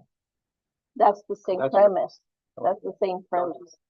so That's the just same having problem. Come back with, partners and have a conversation and ask them, hey, is this doable? What they wanna do. Yeah, right. One thing, just, yeah, I'll ask them, whether that violation. Okay, the motion would be to, again, amend the, public works director job description, adding code compliance official duties. Any more discussion? I recommended that it be amended to include her dual reporting responsibility and that the code enforcement stuff would be reported through aldermen to the city council. And, again, city attorney could tell us how to specify that without calling that out by name so that it remains, as other people go in and out. But, I just recommended an amendment to include the additional reporting channel because that's an additional complication. So I make a motion to amend, to include in the amendment to Dual report. the ordinance for dual reporting responsibility. Oh, so I'm thinking you'll say it, okay. But What's that? dual reporting, you're saying to Because dual, she's gonna report to him. because and- Alderman Chamblay saying he wants her to report all code enforcement issues to him and not to the mayor, and then Alderman Tremblay would be responsible for it to come to the council. She's gonna have like two chains of command, two people she's gotta report to, so it's a dual reporting Public works, responsibility. Oh, public works. Because Okay, public then works is Public works, being- I'd like to have a Correct, dual because, report. because this is being incorporated into her Correct. public works Correct. ordinance. I she's gonna understand have now, two I people. didn't know you meant public works, I thought you meant Yeah, dual reporting. The public works ordinance needs to be updated to indicate that she is, Okay. reporting to two individuals. Okay. For two separate duties. One, yeah, public works goes to the mayor and ordinance enforcement, code enforcement, official responsibility. She, gets guidance and reports to Alderman Tremblay, well, I don't want his name called out. Yeah, just to the alderman. to the council. Okay, council. and you can have that for the next meeting. Yeah. And then we can act on the compensation part. Did someone make a, when we did approve. someone second my Yes, motion to let's do that. amend? Yeah. Okay. But we can at this time, abolish if we wanna move on. Well, yeah, let me do the, so, Alderman Madero made an amendment to the original motion, and Alderwoman Madero, and Alderman Rapino, seconded that we align the code enforcement official duties with the Public Works Director ordinance, with specifying clarification of the dual reporting requirement, which is code enforcement to the council and Public Works still to the administrator. All right. So any other questions or discussion on that? All of those in favor say aye. Aye. All those opposed? All right. Reading that. So we're gonna postpone J to the next one. Was that vote on the amendment or to the ordinance, update? It's Mm, to update the ordinance creating Public Works Director position, job description. So I amended your motion by her. So we didn't vote on the So then amendment first, we can't amend the motion without. So now we the- gotta vote. Okay. So then, I think we're on the amendment. all right, so yeah, the first one that we just did right now was the amendment, right, because I called it out the dual reporting. And then, so now, motion originally by Alderman Tremblay and Rapino was to align the code enforcement, code compliance duties to Public Works. Remember, we have to vote on that. Right, With, Okay. with the amendment. with the amendment of dual reporting. All those in favor say aye. Aye. Aye. No. No. I don't think we have enough information to pass that, so I Okay. did say no. But Oh, you still said you pass did it. say no. I did say no, yeah. Okay. On which? On the actual. On the actual motion as amended. Okay. It has It a- passes, but- yeah, I have passes 3-1. Okay. All right, so then J, we will postpone until the next time. Mhm. Thank you, H, if you were going to be. So ball. Do we want to abolish already? It's not filled at this time anyway. Please fill it. Okay. Might as well do it. Okay.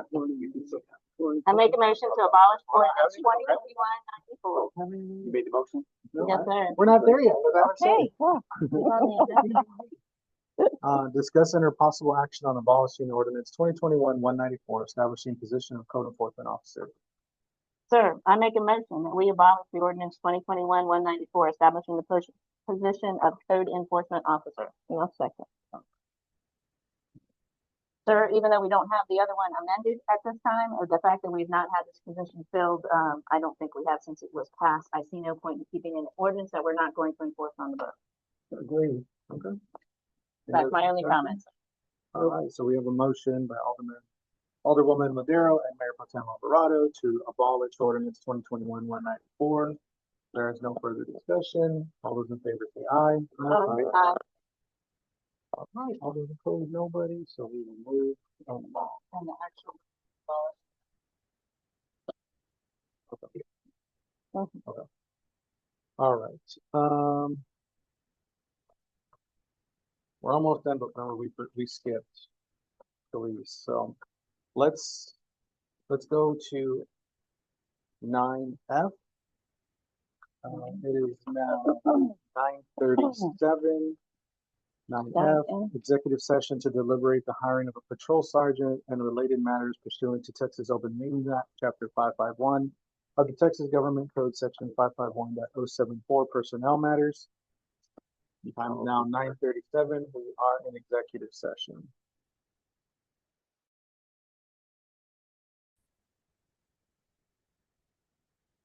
All right, so it is now 10:02. We are in session.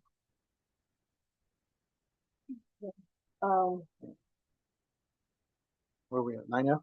Yes, I'm Right. making a motion to. You wanna read the item or? Yeah, so moving on to 9G, discuss under possible action on hiring a patrol sergeant and related matters. Basically to tee it up, it's the opportunity to discuss the hiring of our patrol sergeant.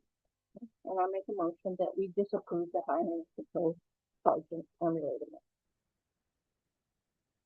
matters. Second edition. All right, so I have a motion by Alderman Alvarado and a second by Alderman Tremblay, Mayor Pro Tem Alvarado and Alderman Tremblay to disapprove the hiring of patrol sergeant and related matters. This is now up for discussion. So is the motion to not have it at all? And it'd be if they're willing to accept patrol? Disapprove the hiring of patrol sergeant. So that, Yeah, we, rather than hiring a police officer, we should be hiring a patrol officer, compensation. I think the, hiring at these, levels is depleting our budget for police, department. And, looking at getting police officers at police officer level and, training and letting them, progress within our city, getting to learn our city. Yes, Mr. Mayor. I agree. I think we need to get police officers that are out on the street and, doing that patrol like the corporal and our new officer are doing. We don't need to be hiring the sergeant level higher. We need folks out there. And I think, I mean, I just, to respond, I don't see why he's not on patrol, but, you know, nonetheless, that is your decision because he would be patrol. He's not assigned to a desk. But, all right, so then the motion is to disapprove the patrol sergeant. We had a motion by Mayor Pro Tem Alvarado and a second by Alderman Tremblay. All those in favor say aye. Aye. All those opposed. All right, let's see here. All right, so then we're gonna jump to 12K, right? Yep. All right, discuss and possible action on employee hiring procedure and interviewing policy. Alderman Tremblay, Mayor Pro Tem Alvarado, you have the floor to make your motion. We're making a motion and action on employee hiring procedures regarding the interviewing policy. That is, includes a panel of council members along with the interviewing process. I'll second that. Council.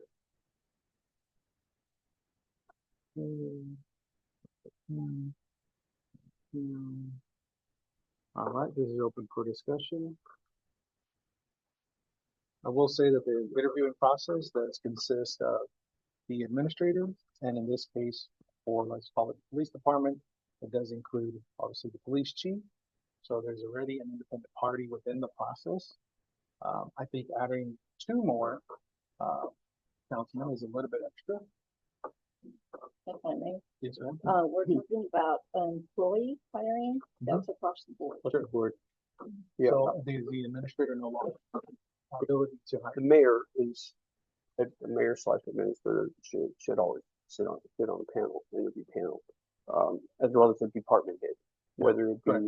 animal control, public works, the police, whatever department it is. Right. Surely the department head should be on there, but I just think two council members, and they don't need to be named in this meeting, but just the fact that there be a panel, the council has an opportunity to get to question the applicants, maybe some things that the administrator or the department head maybe.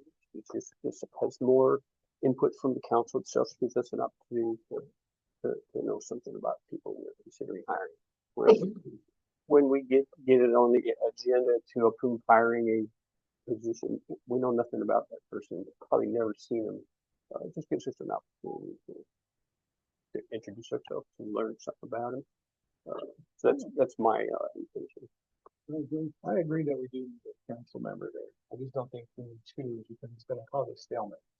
Right? So- Especially if they come in with an idea of, let's just say that they're premeditating that they don't want to hire this person because they don't like it. But isn't that what we did with chief? We've done it. Yeah. Yeah, so for like And department, you ranked them, you said, what do you think, 1 to 7? Mhm. I mean, you did the whole Kind process, of. so it wasn't, Kind of Yeah, a point but- process. but Mr. Mayor, but at the highest level, right? I think an entry level police officer, I think an entry level public works person doesn't need to. well, we should be There's involved. one Yeah, I'm not saying none. I'm just saying not two. vote for them. The council needs to be advised. of But the now you have, situation. but now you have two votes on the council that don't agree coming to the meeting. No. How do you know? How do you not? know? That's wrong. Right. That's exactly So right. if you remove two, point of order, yes, ma'am. so Oh, that's right. You're right. Sorry. It doesn't necessarily mean that two people on the council won't agree. It could be two that do agree.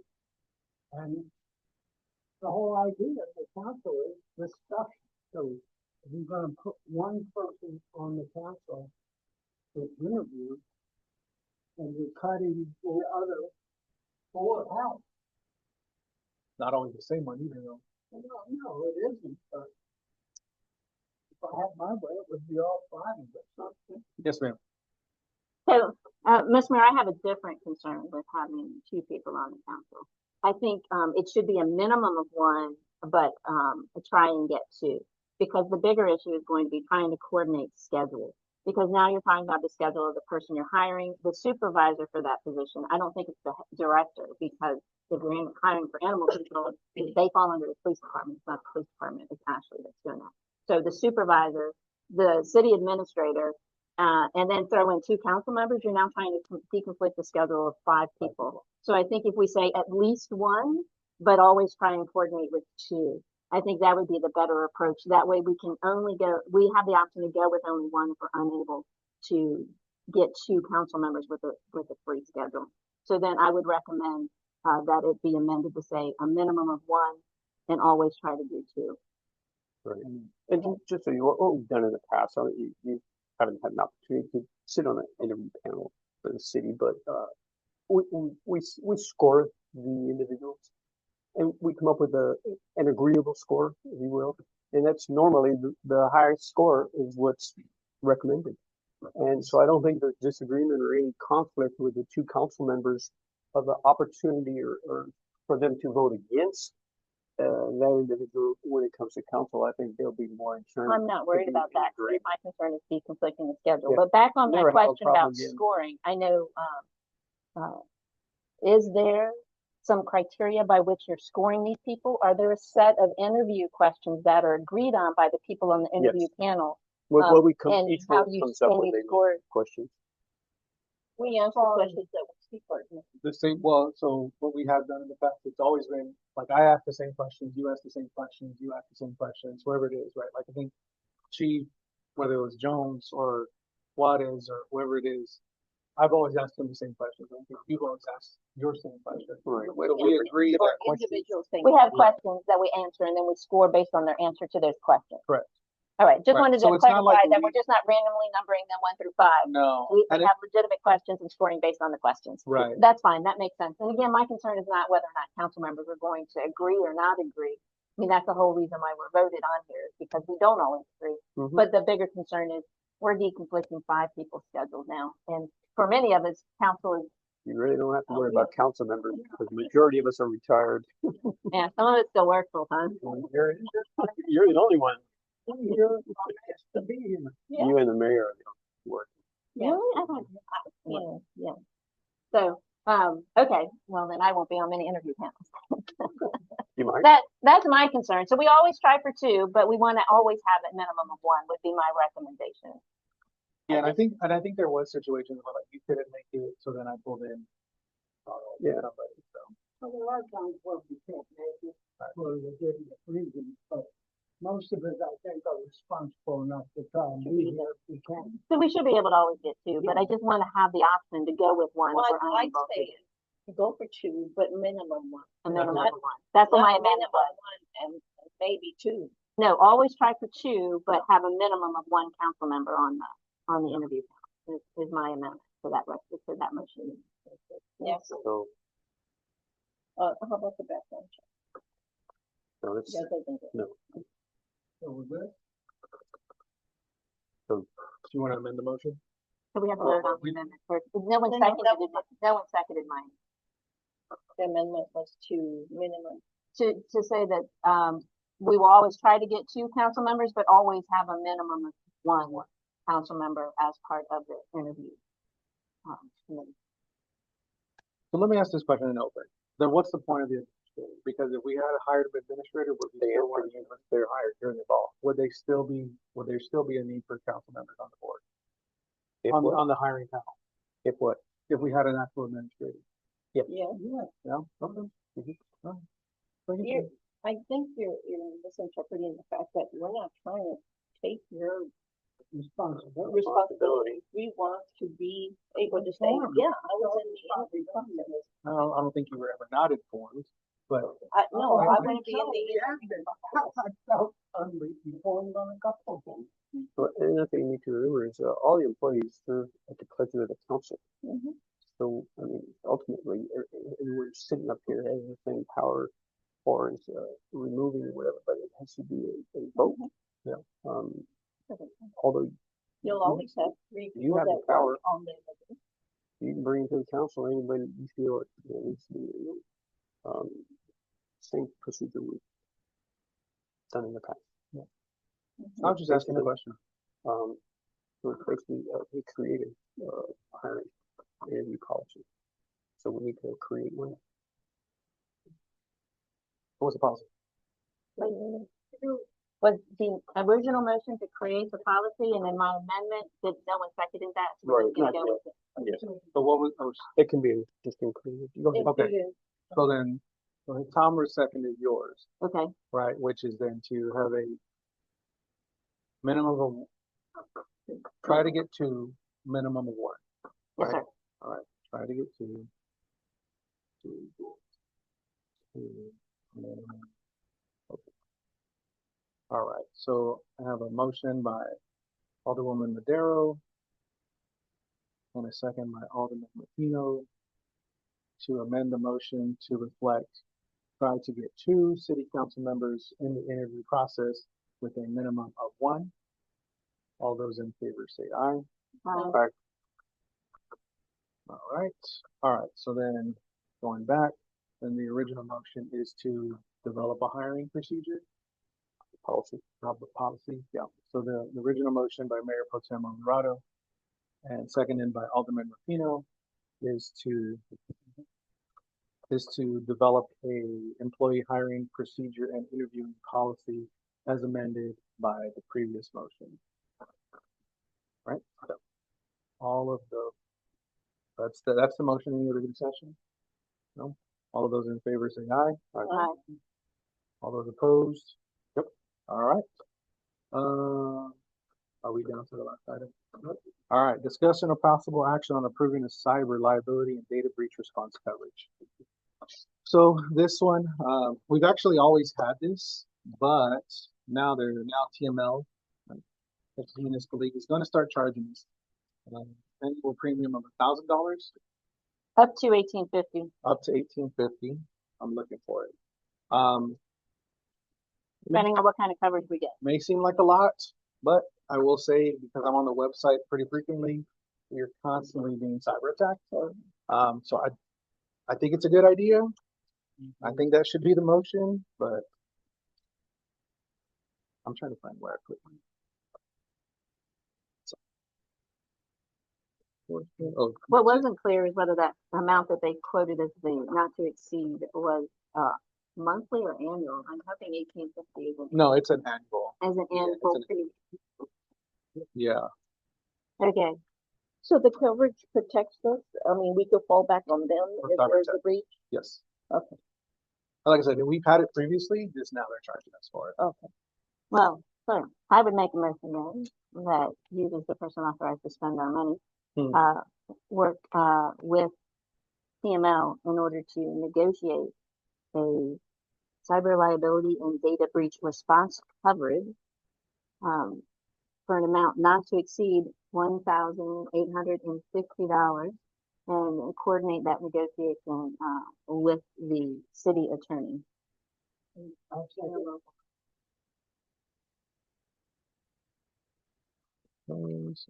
And authorize you, based on that negotiation and review by the city attorney, to sign in return the agreement that is in the attachment provided by TML. So,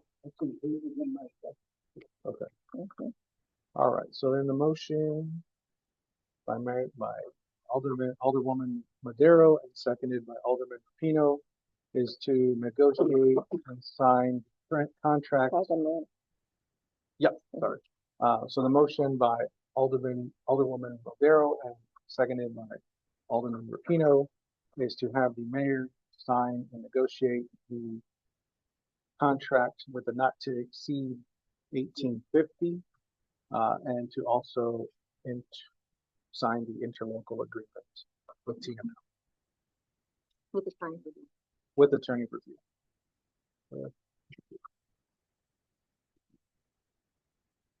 All right, so that is the motion. We do have a first and a second. Is there any discussion? You already answered my question. All right. All those in favor say aye. Aye. All those opposed? All right, that passes. We only have one more item to discuss. That movement is approved. It is now 10:19. We are adjourned.